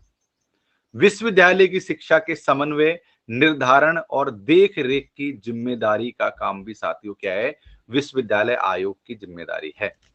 विश्वविद्यालय में शिक्षण, परीक्षा और शोध के मानकों को निर्धारित करना और बनाए रखना है। क्या है? विश्वविद्यालय में शिक्षण, परीक्षा और शोध के मानकों को निर्धारित करना और बनाए रखना इनका काम है। शिक्षा के न्यूनतम स्तर के लिए विनियमों को रूपरेखा तैयार करना, कॉलेज और विश्वविद्यालय की शिक्षा पर निगरानी करना, संघ राज्य सरकारों और उच्चतर शिक्षा संस्थानों के बीच महत्वपूर्ण लिंक के रूप में कार्य करना, विश्वविद्यालय शिक्षा में सुधार हेतु आवश्यक उपायों के लिए केंद्र और राज्य सरकार को सलाह देना, ये यूजीसी का काम है साथियों। ये काम है यूजीसी का। मुझसे जो भी व्यक्ति संपर्क करना चाहते हैं वो डॉक्टर LOKESHBALI, डॉक्टर लोकेश बाली अनअकैडमी, UNACADEMY इस टेलीग्राम चैनल पर जाओ या डॉक्टर लोकेश वाली सर्च कर लो, इस टेलीग्राम चैनल पर जाओ और यहाँ पर आप मुझसे बात कर सकते हो, कॉल कर सकते हो, एसएमएस कर सकते हो। आपको यहाँ पर पूरी डिटेल, पूरी जानकारी मिल जाएगी मुझसे संपर्क साधने की। आइए इसके बारे में देख लेते कितने सदस्य होते हैं और कितने इसके उपाध्यक्ष होते हैं। जैसा कि आप सभी को पता है, यूजीसी जो है वो गवर्नमेंट बॉडी है। आपकी जितनी भी एग्जाम्स लेने का काम यूजीसी का होता है, आपको सर्टिफिकेट देने का काम यूजीसी का होता है, यानी विश्वविद्यालय में सेमिनार करवाने का काम यूजीसी का होता है। ऐसे बहुत सारे काम हैं जो यूजीसी अपने स्तर पर इन कामों को करता है। इसमें साथियों एक अध्यक्ष होता है, एक उपाध्यक्ष होता है और 10 और अध्यक्ष होते हैं जिनकी केंद्र सरकार यानी सेंट्रल गवर्नमेंट उनकी नियुक्ति करता है। ध्यान रहे, रोज 10 AM हमारी क्लास होती है, इसमें आपको आना पड़ेगा। यूजीसी के उपाध्यक्ष का कार्यकाल 3 और 65 वर्ष की आयु या 3 वर्ष तक इनका कार्यकाल रहता है। यूजीसी के सदस्यों का कार्यकाल 3 वर्ष निर्धारित किया गया है। अध्यक्ष की नियुक्ति और राज्य सरकार के अधीन प्रभारी ऑफिसर के से इतर लोगों के बीच से की जाती है। इनका कार्यकाल 5 वर्ष अथवा 35 वर्ष की आयु से भी पहले का है।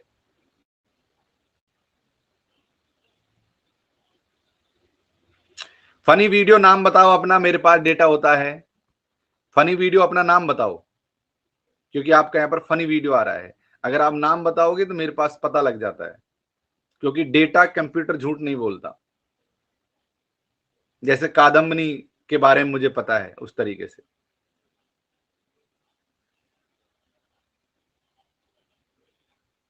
ओके गाइज, चलिए इतना ही यहां पर जानना है। आइए आगे बढ़ने का प्रयास करते हैं और आगे पढ़ते हैं साथियों इंटर यूनिवर्सिटी सेंटर। यूजीसी के बारे में आप जान गए हो, बस इतने ही क्वेश्चन आते हैं आजकल यूजीसी से, ज्यादा वैसे क्वेश्चन नहीं पूछे जाते हैं। चलिए, अंतर विश्वविद्यालय केंद्र यानी इंटर यूनिवर्सिटी सेंट्रल यूनिवर्सिटी यानी इंटर यूनिवर्सिटी सेंटर्स, इसे कहते हैं साथियों अंतर विश्वविद्यालय केंद्र।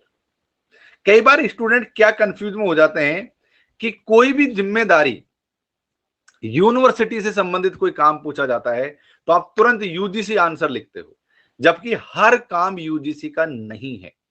इतना आप मान के चलिए कि प्रत्येक काम यूजीसी का नहीं होता है। फिर से बोल रहा हूं, प्रत्येक काम यूजीसी का नहीं होता है। अलग अलग संस्थाएं हैं, वो अलग अलग कार्य करती हैं।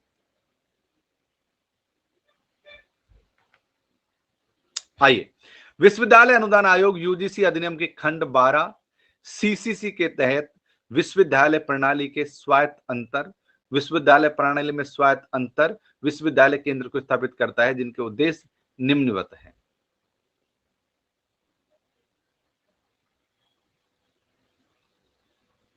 उन विश्वविद्यालयों को समान उन्नत केंद्रीय सुविधाएं व सेवाएं प्रदान करना जो अवसंरचना और अन्य क्षेत्र में निवेश करने में समर्थ नहीं करती। संपूर्ण देश में शिक्षक और अनुसंधानकर्ता रिसर्च को प्रत्येक क्षेत्र में उत्कृष्ट विशेषज्ञता प्रदान करने में इनका काम होता है। फिर से पढ़ो, यूजीसी अधिनियम के खंड 12 सीसीसी के तहत विश्वविद्यालय प्रणाली में स्वायत्त अंतर विश्वविद्यालय प्रणाली में स्वायत्त अंतर विश्वविद्यालय को स्थापित किया गया, जिनके काम क्या क्या है। यहां पर क्या है कि साथियों केंद्रीय सुविधाएं प्रदान करना, अलग अलग क्षेत्रों में निवेश में समर्थन, महत्वपूर्ण देश में शिक्षक और अनुसंधानकर्ता को प्रत्येक क्षेत्र में उत्कृष्ट विशेषता के लिए महत्वपूर्ण भूमिका निभाना, अनुसंधान और शिक्षक समुदाय के लिए अंतरराष्ट्रीय मानकों के समान आधुनिक उपकरणों और उत्कृष्ट पुस्तकालय सुविधाओं तक पहुंच प्रदान करना।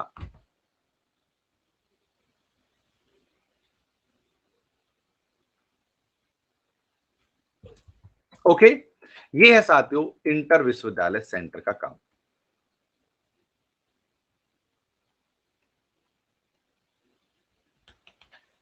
चलिए,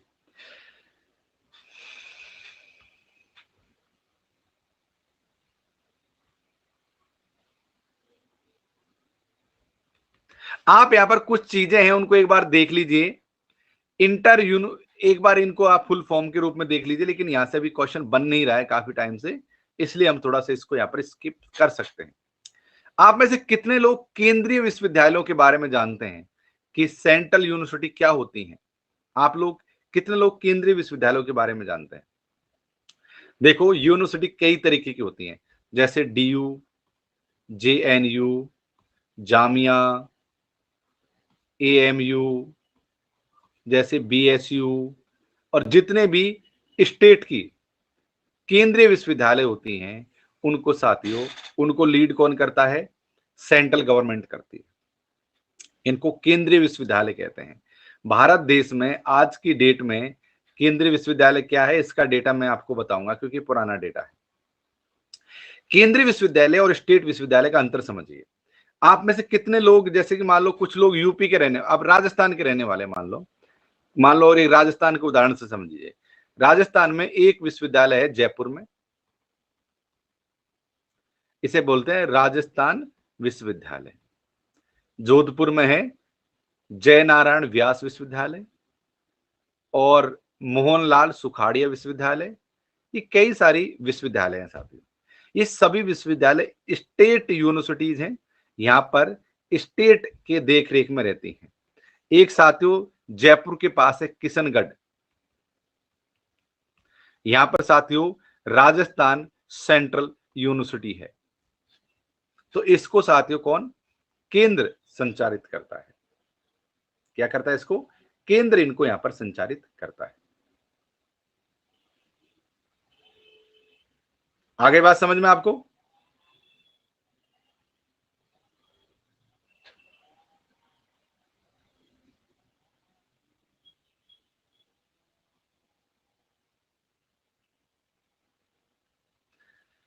सर फिलॉसफी की क्लास कहां से करें प्लीज बताइए। अंशु, अंशु भाई अनअकैडमी फिलॉसफी पढ़ाता है, लेकिन आपका मीडियम बताओ, आपका मीडियम क्या है? अंग्रेजी मीडियम है, हिंदी मीडियम है, क्या है? दर्शन शास्त्र का आपका मीडियम क्या है? हम लोग हिंदी मीडियम में पढ़ाते हैं। एक और बात मैं ध्यान से कहता हूं, हिंदी मीडियम में पढ़ाते हैं, इसको ध्यान में देख लेना। अगर आप हिंदी मीडियम, आप लोग इंग्लिश मीडियम पढ़ाते हैं, अगर आप इंग्लिश मीडियम में कंफर्ट हैं तो आप जरूर से ज्वाइन कीजिएगा।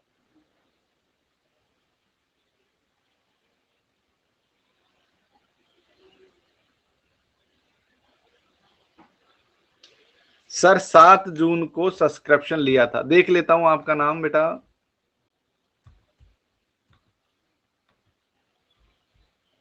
सात जून बता रही है ना?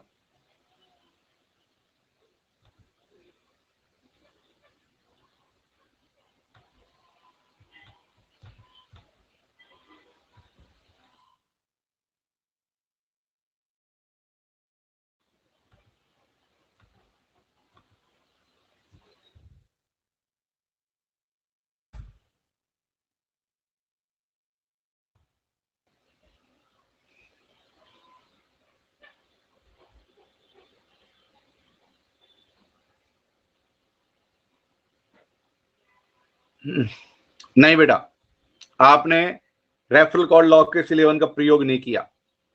7 जून को मेरे पास आपका डेटा नहीं है, कंफर्म है ये बात। चलिए, ये 100% कंफर्म बात है बेटा।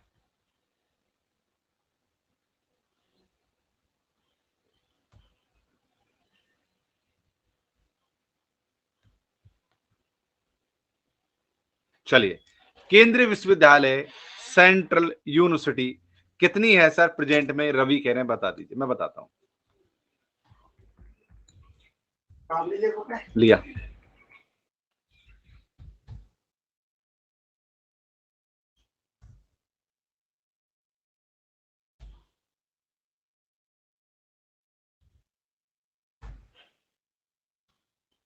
आज की डेट में एज पर गूगल 54 केंद्रीय विश्वविद्यालय बताई गई हैं कितनी साथियों? आज की डेट में 54। मैं इसकी पुष्टि सिर्फ गूगल के आधार पर कर रहा हूं, क्योंकि गूगल ने इसकी पुष्टि 54 बताई है।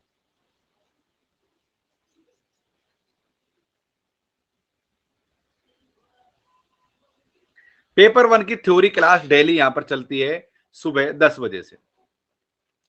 54 बताई गई है, आप इसको देख लेना, लेकिन जब एग्जाम देकर जाओ तब गूगल में पढ़कर जाना, ध्यान रहे। क्योंकि क्या पता जब एग्जाम देने जाओ तब तक कोई एक दो सेंट्रल यूनिवर्सिटी की और घोषणा हो जाए। तो यहां पर डेटा हमेशा ये मत सोचना कि सर ने आज 54 बता दिया, एग्जाम देने जाओगे तब भी 54 ही रहेगी। ये डेटा हमेशा बदलता रहता है। अमित कहने की मेरा मैसेज देखने की कृपा करें।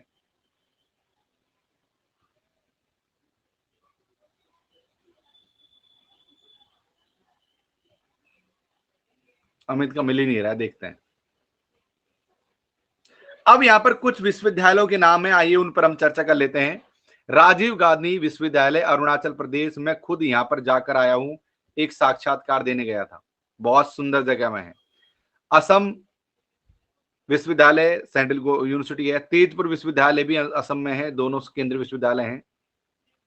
हैदराबाद विश्वविद्यालय, मौलाना आजाद राष्ट्रीय उर्दू विश्वविद्यालय, अंग्रेजी और हिंदी भाषा विश्वविद्यालय, ये साथियों तेलंगाना में है, तीनों विश्वविद्यालय। जामिया मिलिया इस्लामिया दिल्ली विश्वविद्यालय, जवाहरलाल नेहरू विश्वविद्यालय, ये भी साथियों सेंट्रल यूनिवर्सिटी है। राजस्थान दिल्ली के अंदर एक विश्वविद्यालय और है, उसका नाम है अंबेडकर यूनिवर्सिटी, वो स्टेट यूनिवर्सिटी है, ना कि central university.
Okay guys, okay, थोड़ी एनर्जी ड्रिंक ले ली, थोड़ा चाय कॉफी दूध क्लास में पीते रहना चाहिए, क्योंकि थोड़ा सा हम लंबी लंबी क्लासेस लेते हैं तो थोड़ा हो जाता है। ओके, अभी आवाज आ रही होगी, आप एक बार पढ़ लीजिए इनको। यहां पर है अलग अलग नाम की अलग अलग केंद्रीय विश्वविद्यालय। ये विश्वविद्यालय पर अभी मैं जाकर आया था, महेंद्रगढ़ वाले विश्वविद्यालय में। सबके मैसेज देख रहा हूं, क्या मैसेज छूट गया भाई आपका? तेजस्वनी, मुझे तो आपको कोई मैसेज मिला ही नहीं, बोलो क्या बात, क्या पूछना चाहती हैं आप तेजस्वी? भाई तेजस्वी पूछो। अश्विनी, मैं आपको डेटा चेक करूंगा तब पता लगेगा बेटा, मुझे ऐसे पता नहीं लगेगा अभी। हिंदी मीडियम में कोई नहीं पढ़ाता है अंशु, यहाँ पर इंग्लिश मीडियम में पढ़ाया जाता है बेटा। हिंदी मीडियम में नहीं पढ़ाते दर्शन शास्त्र को, इंग्लिश मीडियम में पढ़ाते हैं। इसलिए मैंने आपको शुरू में ही कह दिया अंग्रेजी मीडियम में पढ़ाया जाता है ना। कॉल सेंटर वाले लोगों के झांसे में मत आना, वो मिसगाइड कर देते हैं। एक बार खुद देखना क्लासेज, उनसे बोलो, अगर वो कहें हिंदी मीडियम पढ़ाया जाता है तो उनसे बोलो कि मुझे लिंक भेजो हमको, है ना, क्योंकि मिसगाइड कर देते हैं। मुझे व्यक्तिगत रूप से पता है, आपको कोर्स देने के चक्कर में। तो इसलिए हमेशा जो टीचर होता है ना, वो आपको हमेशा अच्छी बात बतलाएगा, आपके भले की बात करेगा हमेशा, क्योंकि आप हमसे जुड़े हुए हो, आप मेरी शक्ल देख रहे हो। अगर मैं झूठ बोलूंगा तो मैं दिख रहा हूं कि फलाना व्यक्ति झूठ बोल रहा है, सच बोलूंगा तो दिखेगा कि फलाना व्यक्ति सच बोल रहा है। और शिक्षक, कोई भी शिक्षक हो, अगर उसने शिक्षक का एक रूप धारण करके बैठा है तो वो, मुझे नहीं लगता कि बहुत ढीठ होगा, वही आपको गलत इंफॉर्मेशन देगा। अन्यथा शिक्षक, प्रत्येक शिक्षक, चाहे वो कोई भी हो, XYZ, हमेशा आपको सही शिक्षा ही देगा। तो इसलिए थोड़ा सा चीजों को क्लियर जरूर किया करो, है ना, क्योंकि लोग मिसगाइड भी कर देते हैं कई बार। इसलिए अगर हिंदी इंग्लिश मीडियम का कंफ्यूजन नहीं होना चाहिए, पहले क्लियर किया करो, क्योंकि बाद में तुम फिर कमेंट्स करोगे, सर हमने फलानी क्लास ज्वाइन कर ली, मैं तो हिंदी मीडियम का हूँ, हिंदी मीडियम में मिल नहीं रहा, इंग्लिश मीडियम का हूँ, हिंदी में मिल रहा है, फलाना ठिकाना, और फिर उनका कोई समाधान हमारे पास नहीं है। और आप फिर हमको फोन करोगे या फिर हमसे बात मैसेज करोगे, पर वो हमारे पास उसका समाधान रहेगा ही नहीं। इसलिए पहले इसके बारे में पता लगा लिया करो।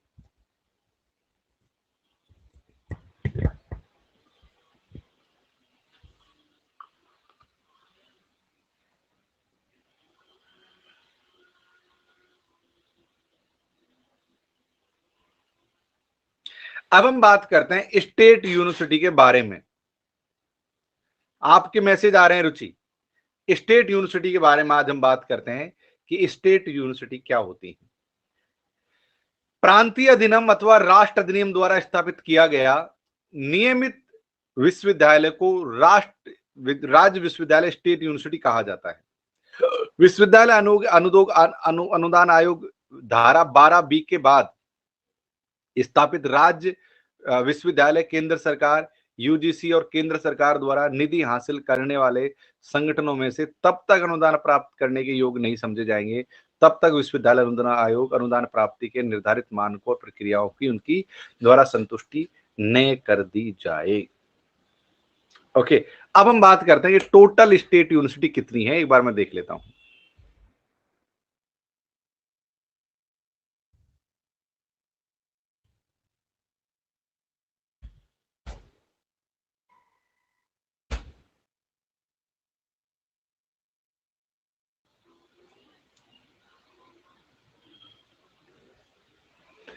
टोटल अगर स्टेट यूनिवर्सिटी की बात करूं, आज गूगल पर 251 लिख रखी है। जिस दिन मैं वीडियो शूट कर रहा हूं उस दिन तक 251 है। मैं इसकी पुष्टि सिर्फ गूगल के आधार पर कर रहा हूं।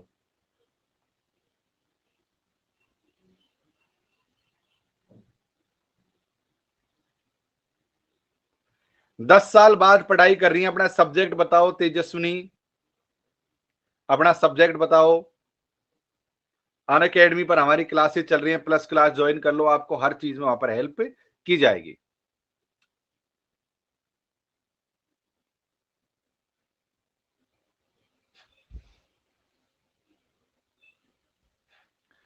ओके गाइस, विश्वविद्यालय अनुदान आयोग की धारा 12B के बाद स्थापित राज्य विश्वविद्यालय केंद्र सरकार, UGC और केंद्र सरकार द्वारा निधि हासिल करने वाले संगठनों में से तब तक अनुदान प्राप्त करने में सहयोग नहीं समझे जाएंगे, तब तक विश्वविद्यालय अनुदान आयोग द्वारा अनुदान प्राप्ति के निर्धारित मानकों और प्रक्रियाओं को उनके द्वारा संतुष्ट न कर दी जाए।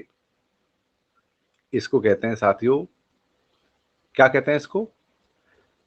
राज्य विश्वविद्यालय, यानी state university.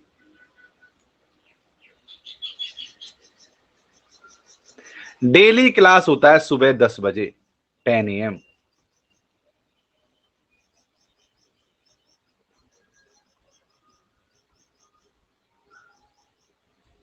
10 AM।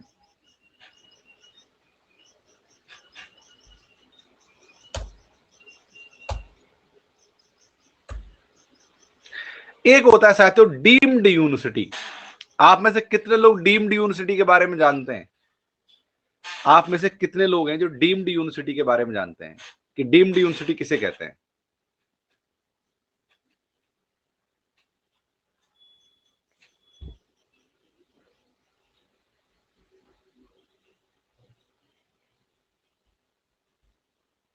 Deemed university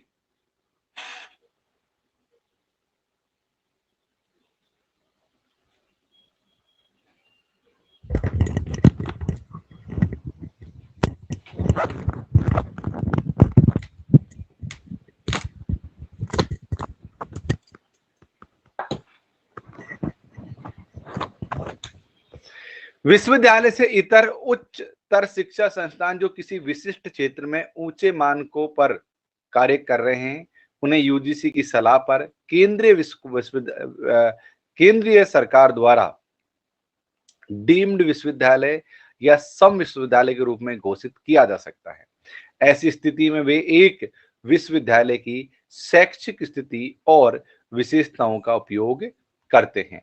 सम या डीम्ड विश्वविद्यालय उच्चतर शिक्षा के विशेष क्षेत्रों जैसे कि मेडिकल, शारीरिक और मात्स्यिकी, भाषाओं, सामाजिक विज्ञान, जनसंख्या, पशुपालन रिसर्च, वन शोध, आयुर्वेद, तटीय शिक्षा, संगीत, यानी एक अलग प्रकार का कोई कोर्स या अलग प्रकार की जो पढ़ाई होती है, जो जनरल कोर्स या सिलेबस से अलग होती है, वो साथियों डीम्ड यूनिवर्सिटी में करवाई जाती है। और इस प्रकार के विश्वविद्यालयों को क्या कहते हैं? डीम्ड विश्वविद्यालय कहा जाता है। तो अब आप स्टेट यूनिवर्सिटी का मतलब समझ गए होंगे, आप केंद्रीय विश्वविद्यालय का मतलब समझ गए होंगे, सेंट्रल यूनिवर्सिटी का, और डीम्ड विश्वविद्यालय ने सम विश्वविद्यालय का मतलब भी यहाँ पर समझ चुके होंगे। इनके क्वेश्चन आजकल आप लोगों से पूछे जाते हैं। यूजीसी अधिनियम 1956 की धारा 3 के तहत मानव संसाधन विकास मंत्रालय का उच्चतर शिक्षा विभाग सम विश्वविद्यालय का दर्जा प्रदान करने के लिए आवेदन की चयन प्रक्रिया में जवाबदेही और पारदर्शिता लाने के लिए जिम्मेदार है। वर्ष 1916 में यूजीसी ने डीम्ड विश्वविद्यालयों के लिए मानकों का एक नवीन प्रारूप नियमावली यहाँ पर बनाई है। तेजस्विनी हिंदी साहित्य से हम लोग क्लास करवाते हैं। मैं खुद हिंदी साहित्य पढ़ाता हूं और पेपर 1 भी मैं खुद ही पढ़ाता हूं। तो आप अनअकैडमी प्लस क्लास ज्वाइन कर लो, 6 मंथ के लिए ज्वाइन कर लो या 12 मंथ के लिए ज्वाइन कर लो। मैं आपसे कहूंगा कि 12 मंथ के लिए ज्वाइन करो, क्योंकि इसमें आप दिसंबर वाली एग्जाम भी दे पाओगी। खुदा न खास्ता मान लो आपका नहीं हुआ तो आप अगली बार जून जुलाई का भी एक बार दे पाओगे। तो 6 महीने का या दिसंबर 12 महीने का कोई भी एक सब्सक्रिप्शन ज्वाइन कर लो, आपका काम यहाँ पर बन जाएगा।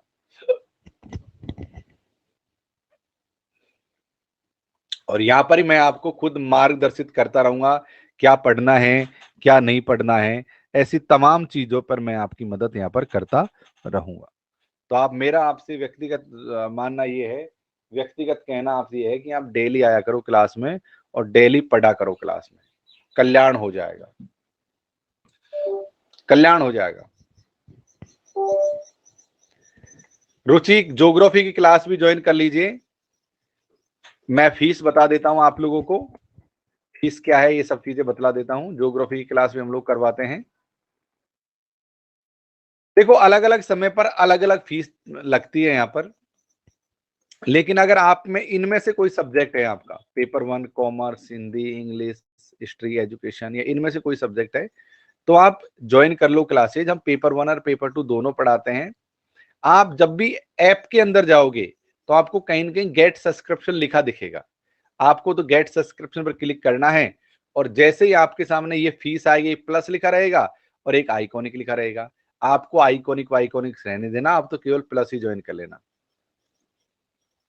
जय बिल्कुल नाराज नहीं हूं भाई, ओके, प्लस ज्वाइन कर लेना, रेफरल कोड लॉ के इसलिए में लगाकर अप्लाई कर देना। सर गुरुजी पेपर 1 पूरा होगा फी 10 AM पर डेली आपका थ्रू कोशिश तो रहेगी सागर डेली करवाने की, आप डेली आया करो। तो ये है पूरा लेखा जोखा फीस वगैरह का, आप ज्वाइन कर लो, अलग अलग समय पर अलग अलग फीस होती है। ये हमारा ऐप है, इस ऐप को डाउनलोड कर लो। और 2024 के लिए नए बैच स्टार्ट हो गए हैं। एक हमारा मेरे कई टीचरों के साथ हो गया है, एक तो ये बैच को देख लेना, इसके अलावा हिंदी का एक बैच ये हो गया है और एक पेपर 1 का बैच ये हो गया है। पूरा सिलेबस मैं यहाँ पर कंप्लीट आप लोगों को करवाऊंगा, बड़ा ही डिटेल में आपको मैं पढ़ाता हूं। ओके, तो साथियों बस आज के लिए इतना ही। कल दिन में फिर 10 AM आप लोगों से मैं मुलाकात करूंगा। तब तक आप लोग स्वस्थ रहो, मस्त रहो। जय हिंद, जय भारत कहते रहो। Thank you guys, love you all, ख्याल रखो अपना। स्टेट यूनिवर्सिटी क्या है, इन चीजों को मैंने यहां पर साथियों आप लोगों के लिए समझ लिया था। अब हम बात करते हैं साथियों आपके लिए कॉलेज और विश्वविद्यालय में क्या अंतर होता है। बात करेंगे कॉलेज और विश्वविद्यालय में क्या अंतर होता है। हायर एजुकेशन से जुड़े हुए मुद्दों को हम साथियों यहां पर पढ़ रहे हैं।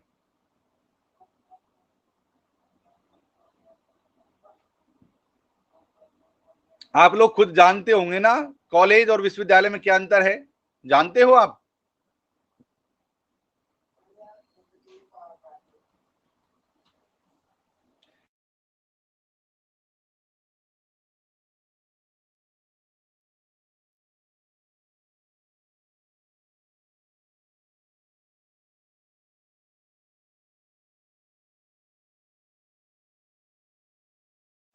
ओके, तो अंतर क्या है इसको हम समझने का यहां पर प्रयास करते हैं। कॉलेज और विश्वविद्यालय हमारे सामने दिए गए हैं। अब विश्वविद्यालय के अंतर को एक बार देख लेते हैं। विश्वविद्यालय से जुड़े अनेक उच्च शिक्षण संस्थान कॉलेज कहलाते हैं। अधिकांश कॉलेज विश्वविद्यालय से जुड़े तो होते हैं और कुछ स्वायत्त भी इसमें होते हैं। आंचल ने क्लास ज्वाइन किया था कल, बार बार मुझसे पूछ रही थी सर मेरा रिप्लाई कर दो, पर मैंने डिटेल देखी नहीं थी। आंचल ने क्लास ज्वाइन कर लिया है, बधाई आंचल। अब यहां पर क्या है, कई बार क्या होता है, एक चीज आप समझने का प्रयास करो। यहां पर इधर देखिए कि मान लो ये एक क्या है, विश्वविद्यालय है और ये क्या है, ये कॉलेज है। अब इसको समझने का प्रयास करो। मान लो ये राजस्थान विश्वविद्यालय है। अब क्या होता है, ये तो है उसका कैंपस जहां पर राजस्थान विश्वविद्यालय फैली हुई है। लेकिन क्या है कि ये विश्वविद्यालय को बहुत सारे कॉलेज बनाती है अलग अलग जगह।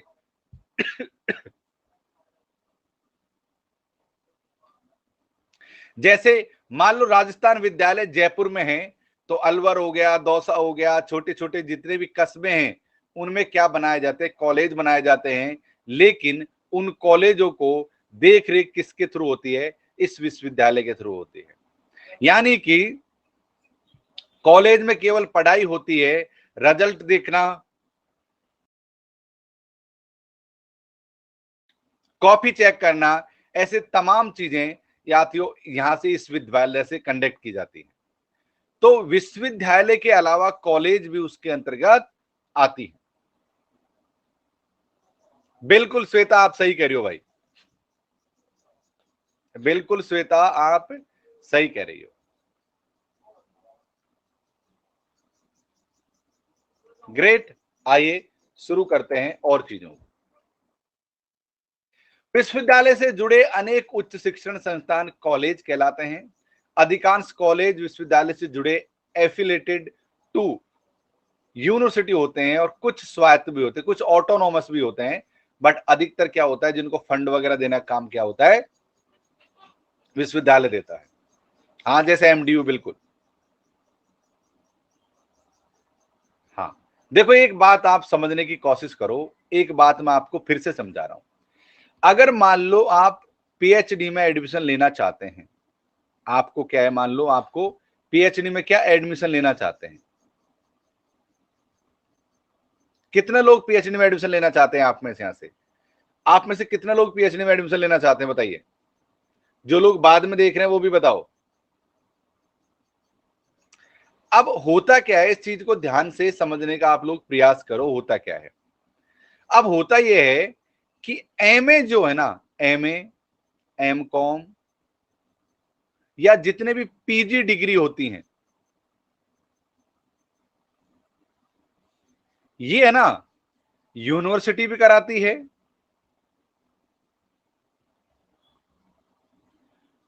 और इसको कॉलेज भी कराती हैं। जैसे आपको पता है विश्वविद्यालय कम होती हैं और कॉलेज ज्यादा होती हैं, चाहे आप यूपी का उदाहरण ले लो, चाहे राजस्थान का उदाहरण ले लो, चाहे एमपी का उदाहरण ले लो।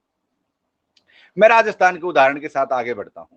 जैसे ये राजस्थान है, अब ये राजस्थान के अंदर मेरी नजर में 4 या 5 विश्वविद्यालय हैं, लेकिन यहां पर कम से भी कम 50 से ज्यादा कॉलेज हैं। अब होता क्या है, जो एमए, एमकॉम और पीजी डिग्री है ना, लोग इस यहां से करते हैं कॉलेजों से, लेकिन डिग्री देने का काम जो होता है ना, वो होता है विश्वविद्यालय का। अगर आप पीएचडी करोगे तो आपको करनी पड़ेगी विश्वविद्यालय से, अगर आप एमए एमकॉम कर सकते हो और ये आप कॉलेज से भी कर सकते हो। इसीलिए ही पीएचडी में भीड़ ज्यादा हो जाती है, क्योंकि एमए एमकॉम पीजी डिग्री लोग बहुत जगह से कर लेते हैं, लेकिन जब उनको पीएचडी करना होता है तो उनको यूनिवर्सिटी जाना पड़ता है, और इतने सारे बच्चे अगर यूनिवर्सिटी में जाएंगे और यहां पर सीट्स होती हैं कम, इसलिए एडमिशन मिलने में समस्या हो जाती है। मैं इसीलिए आप लोगों से कहता हूं कि भाई साहब कुछ भी हो जाए, जेआरएफ फोड़ना है। अगर आपने जेआरएफ फोड़ दिया तो आपका कल्याण हो जाएगा।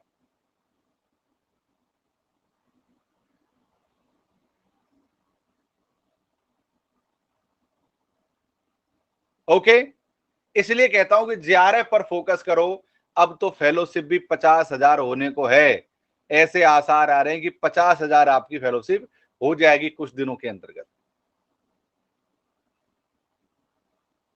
तो इस चीज का आपको विशेष विशेष विशेष ध्यान रखना है।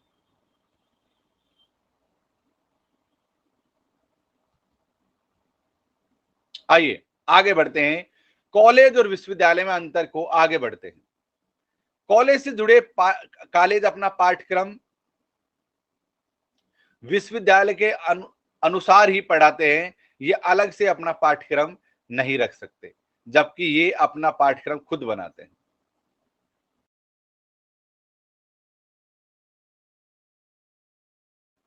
समझ गए आप कॉलेज और विश्वविद्यालय का अंतर गाइज? ये है हमारा कॉलेज और ये ऐसा अति विश्वविद्यालय।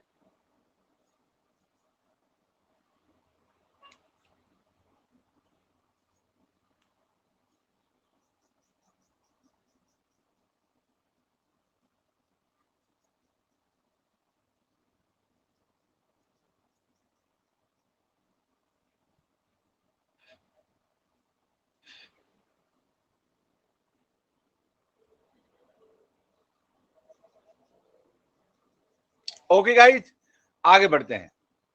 अब यहां पर कॉलेज और विश्वविद्यालय में अंतर देखिए, कॉलेज द्वारा शोध कार्यक्रम नहीं प्रस्तावित किए जाते। ये मैंने आपको थोड़ी देर पहले ही समझाया है कि कॉलेज पीएचडी या रिसर्च नहीं कराता है, जबकि विश्वविद्यालय पीएचडी या शोध या रिसर्च करवाता है ना।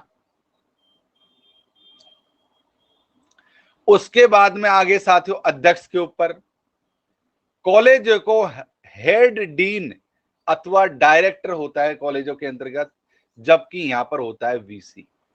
यहां पर प्रिंसिपल होता है, यहां पर वीसी होता है, वाइस चांसलर जिसको कहते हैं। ये होता है आपकी कॉलेज और यूनिवर्सिटी में अंतर।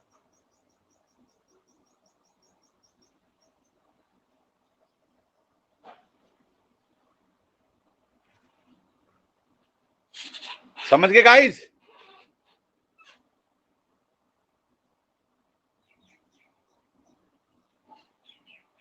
यहां पर वॉइस चांसलर इसलिए नहीं होता क्योंकि विश्वविद्यालय एक अलग बॉडी है, बड़ी बॉडी है, जबकि कॉलेज उसके अंतर्गत आने वाली छोटी बॉडी है।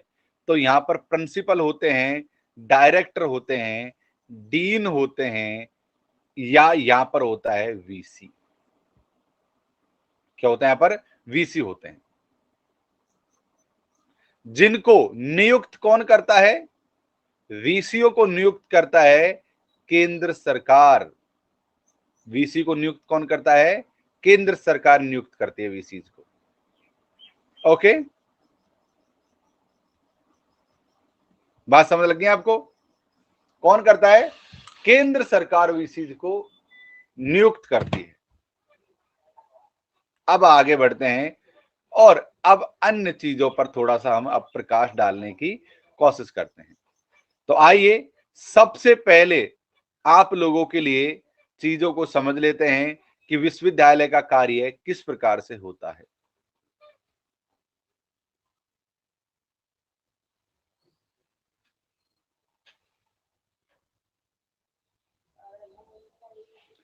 तो चलिए साथियों, हम कुलपति को आज तक समझते हैं, विद्यालय में पद कौन कौन से होते हैं इसको समझने का प्रयास करते हैं।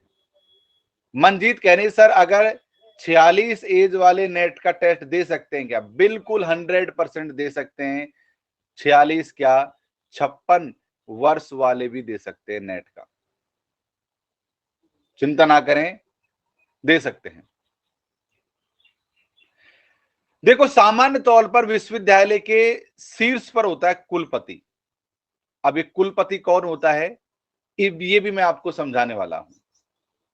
कुलपति कौन होता है ये भी मैं समझाने वाला हूं। मेरा पेपर वहां, अश्विनी आपने कल ज्वाइन कर लिया भाई, मुझे पता है, मेरे पास आपका डेटा आ गया। अश्विनी आपने कल ज्वाइन कर लिया था।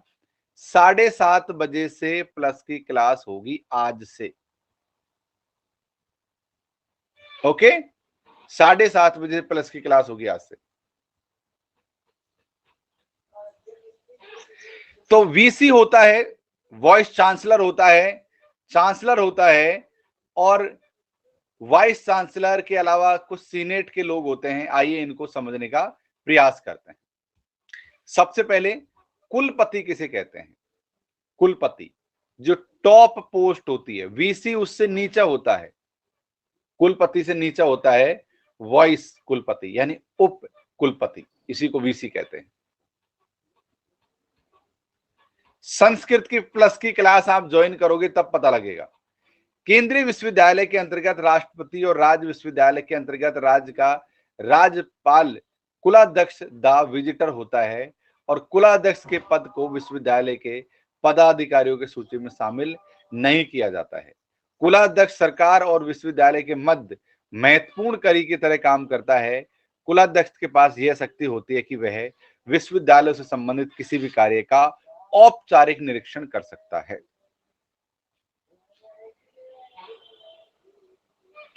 केंद्रीय विश्वविद्यालय अलग हैं सर, हाँ केंद्रीय विश्वविद्यालय अलग हैं, जिनको फंड करता है केंद्र, फंड करता है स्टेट यूनिवर्सिटी को, ये देखरेख करता है राज्य।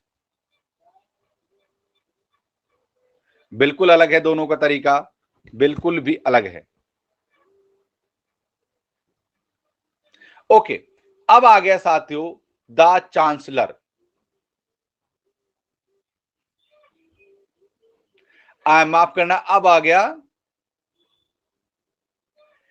जो कुलपति होता है ना, वो राज्य का राज्यपाल होता है, ये आप ध्यान रख लेना, या कोई ऐसा गणमान्य व्यक्ति होता है हमेशा। अब हम बात करते हैं वीसी के बारे में। कार्यात्मक दृष्टि से, यूनिवर्सिटी कॉलेज को ढंग से चलाने की दृष्टि से विश्वविद्यालय का जो अधिकारी होता है उसको वीसी कहते हैं। इसका काम होता है विद्यालय में होने वाली गतिविधियों पर नजर रखना, टीचरों पर नजर रखना, या ये कह सकते हैं छात्रों पर नजर रखना और उनको सही ट्रैक पर ले चलना। उपकुलपति की नियुक्ति विश्वविद्यालय की सर्वोत्तम प्रशासकीय संस्था अपने विश्वविद्यालय अधिनियम के अनुसार करती है।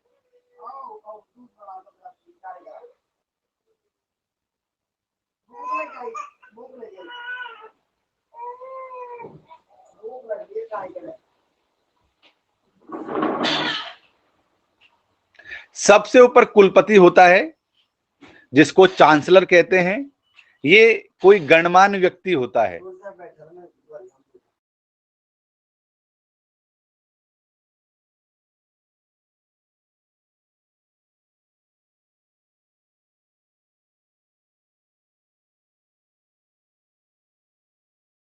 ईवा आप लोगों से मिलने आ गई है, एक बार सबसे हाय कह दो। ईवा,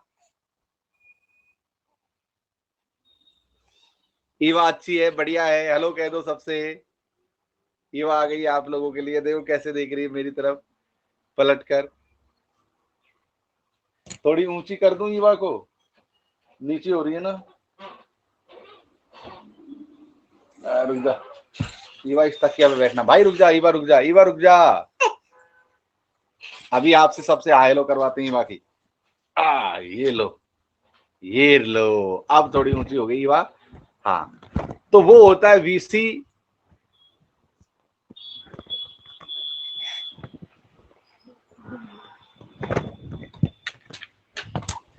तो अब हमने क्या है, वीसी को यहां पर समझ लिया है। चलिए अब हम क्या कहते हैं, प्रो वॉइस चांसलर। अब प्रो वॉइस चांसलर क्या होता है यूनिवर्सिटी में, इस चीज को समझने का प्रयास करते हैं। उपकुलपति के कार्यों में सहायक तौर पर यह होता है एक तरीके से। देखो सबसे पहले होता है चांसलर,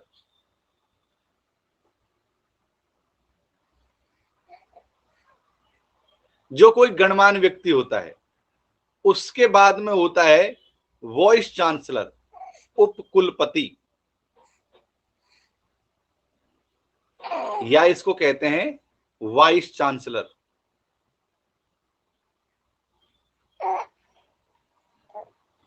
इसके बाद में आता है साथियों प्रो वाइस चांसलर।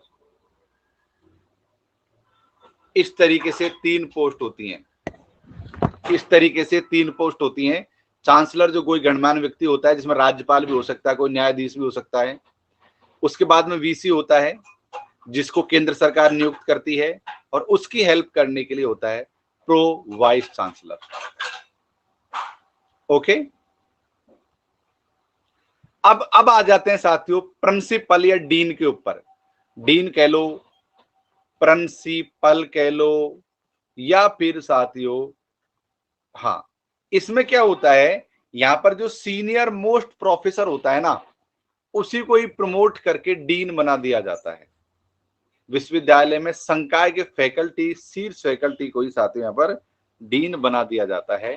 विश्वविद्यालय के अंतर्गत प्रशासन को सुचारू रूप से चलाने के लिए 3 प्रशासनिक समितियों का गठन किया जाता है, जो विश्वविद्यालय से जुड़े हुए उसमें शामिल है। ओके,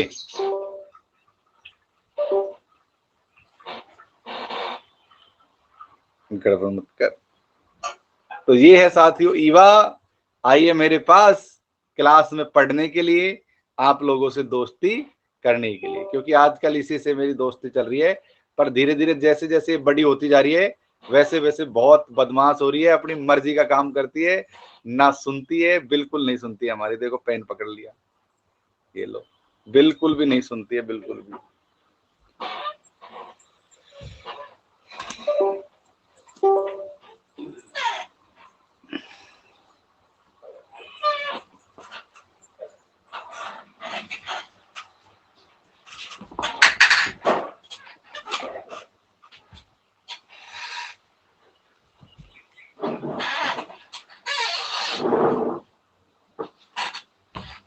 चलिए गाइस,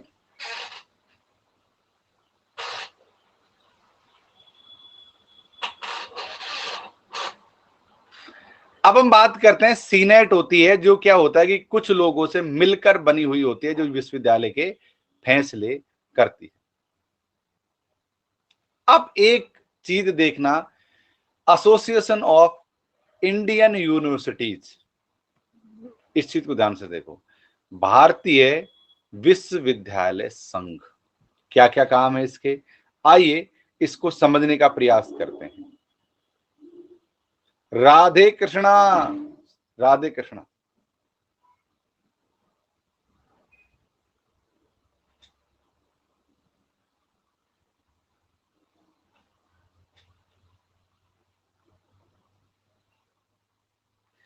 भारतीय विश्वविद्यालय संघ सोसाइटी पंजीकरण अधिनियम 1863 के तहत यह एक पंजीकृत सोसाइटी है। इसमें भारतीय विश्वविद्यालय सदस्यों के रूप में इसको शामिल किया गया है। यह प्रशासकों और सदस्य विश्वविद्यालयों के शिक्षाविदों को किसी मामले पर एक दूसरे के विचारों के आदान प्रदान के लिए मंच मुहैया कराता है। यह उच्चतर शिक्षा में समूचा आदान प्रदान ब्यूरो ऑफ इंफॉर्मेशन एक्सचेंज के रूप में भी यह कार्य करता है।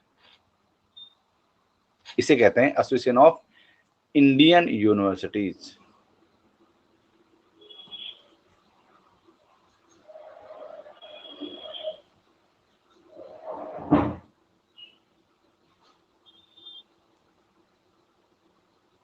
जो एसोसिएशन ऑफ इंडियन यूनिवर्सिटीज है, वो यूनिवर्सिटी हैंडबुक नाम से शोध पेपर और यूनिवर्सिटी न्यूज नाम से साप्ताहिक पत्रिका प्रकाशित करता है। यह कुछ उपयोगी सूचनाओं का प्रकाशन भी साथ ही यहां से करता है। ठीक है, ये चीज हमको इसके बारे में जानना जरूरी थी। अगला है साथियों एनएसीसी। आपने देखा होगा, ये एक ऐसी संस्था है जो रेटिंग देने का कार्य करती है। किसी को A+, किसी को B+, किसी को B, किसी को -B, इस तरीके की रेटिंग दिया जाता है। इसे कहते हैं नेशनल असेसमेंट एंड, हाँ बिल्कुल आपने सही कहा, बिल्कुल बिल्कुल बिल्कुल सही कहा। हाँ बिल्कुल मैं आपकी सहमत हूं। ओके, ये कॉलेजों की रेटिंग देने का ही ये प्रयास करता है, नेक। अब देखो क्या होता है कि जितने भी विश्वविद्यालय होते हैं उसके लिए एक टीम बनी होती है। ये टीम जाती है और ये रेटिंग देते हैं। अब रेटिंग, आप सोचोगे रेटिंग से क्या फर्क पड़ता है?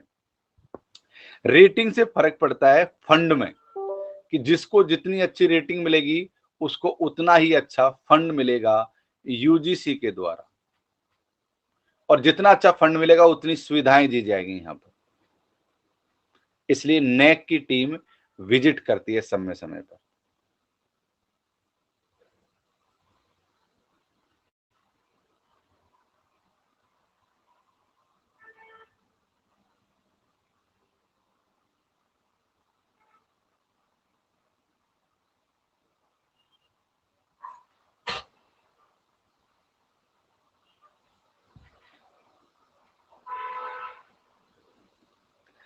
हाँ भाई, प्लस की क्लास आप रिकॉर्डिंग फॉर्म में देख सकती हो पारुल, इसलिए कह रहा हूं प्लस की क्लासेज को हम रिकॉर्डिंग फॉर्म में भी देख सकते हैं और उसको बिना रिकॉर्डेड फॉर्म में भी देख सकते हैं, लाइव भी देख सकते हैं, रिकॉर्डेड फॉर्म में भी देख सकते हैं। ज्योति कहाँ भाई, इतनी लेट क्यों आई हो आप ज्योति? हिंदी आइए। सन 1946 में राष्ट्रीय शिक्षा नीति के सुझाव पर भारतीय उच्चतर शिक्षा में गुणवत्ता के स्तर की जांच करने के लिए विश्वविद्यालय अनुदान आयोग द्वारा सन 1994 में राष्ट्रीय मूल्यांकन और प्रत्यान परिषद नामक स्वायत्त निकाय की स्थापना की गई। नेक का मुख्य अधिदेश उच्च शिक्षा की संस्थाओं, विश्वविद्यालयों, कॉलेजों व उनके विभागों, स्कूलों, संस्थाओं आदि का मूल्यांकन और प्रत्यायन करता है।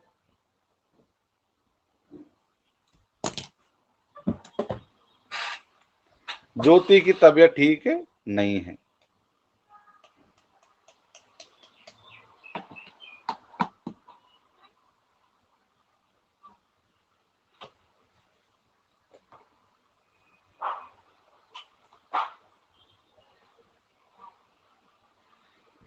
बिना सब्सक्रिप्शन के आप प्लस वाली क्लास नहीं देख सकते बेटा।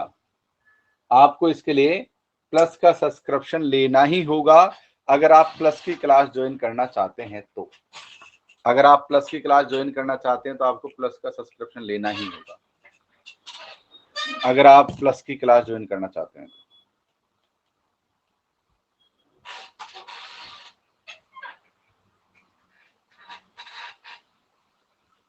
सर हमारे कॉलेज को सेकंड ग्रेड मिली थी नेक से। कौन सा कॉलेज है आप लोगों का? नेक का मुख्य अधिदेय उद्देश्य जो है उच्चतर शिक्षा संस्थानों जैसे विश्वविद्यालय, कॉलेजों और उनके डिपार्टमेंट आदि को मूल्यांकन करना, इनका मूल्यांकन करना इसका प्राइमरी कार्य है। नेक अपनी सामान्य परिषद और कार्यकारी समिति जिसमें शैक्षिक प्रशासक, नीति निर्माता और उच्चतर शिक्षा प्रणाली के सभी वर्गों से शिक्षाविद शामिल होते हैं के माध्यम से कार्य करती है। 1 अप्रैल 2007 से लागू की गई है पद्धति के अनुसार नेक विश्वविद्यालय के मूल्यांकन और प्रत्यायन के लिए 2 चरणीय दृष्टिकोण अपनाने के लिए निर्देशित है। ओके, चलिए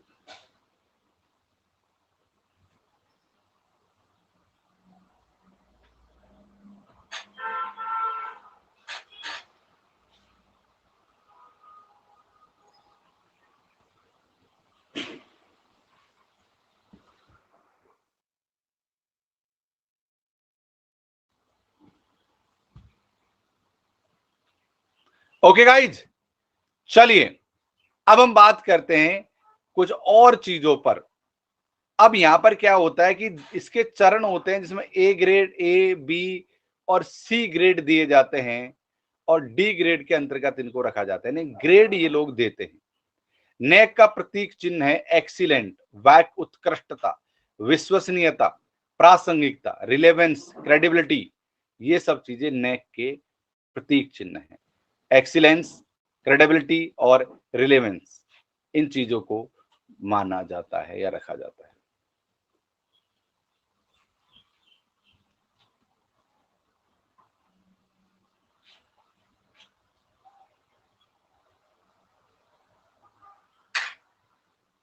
एक बार इसको पढ़िए आप।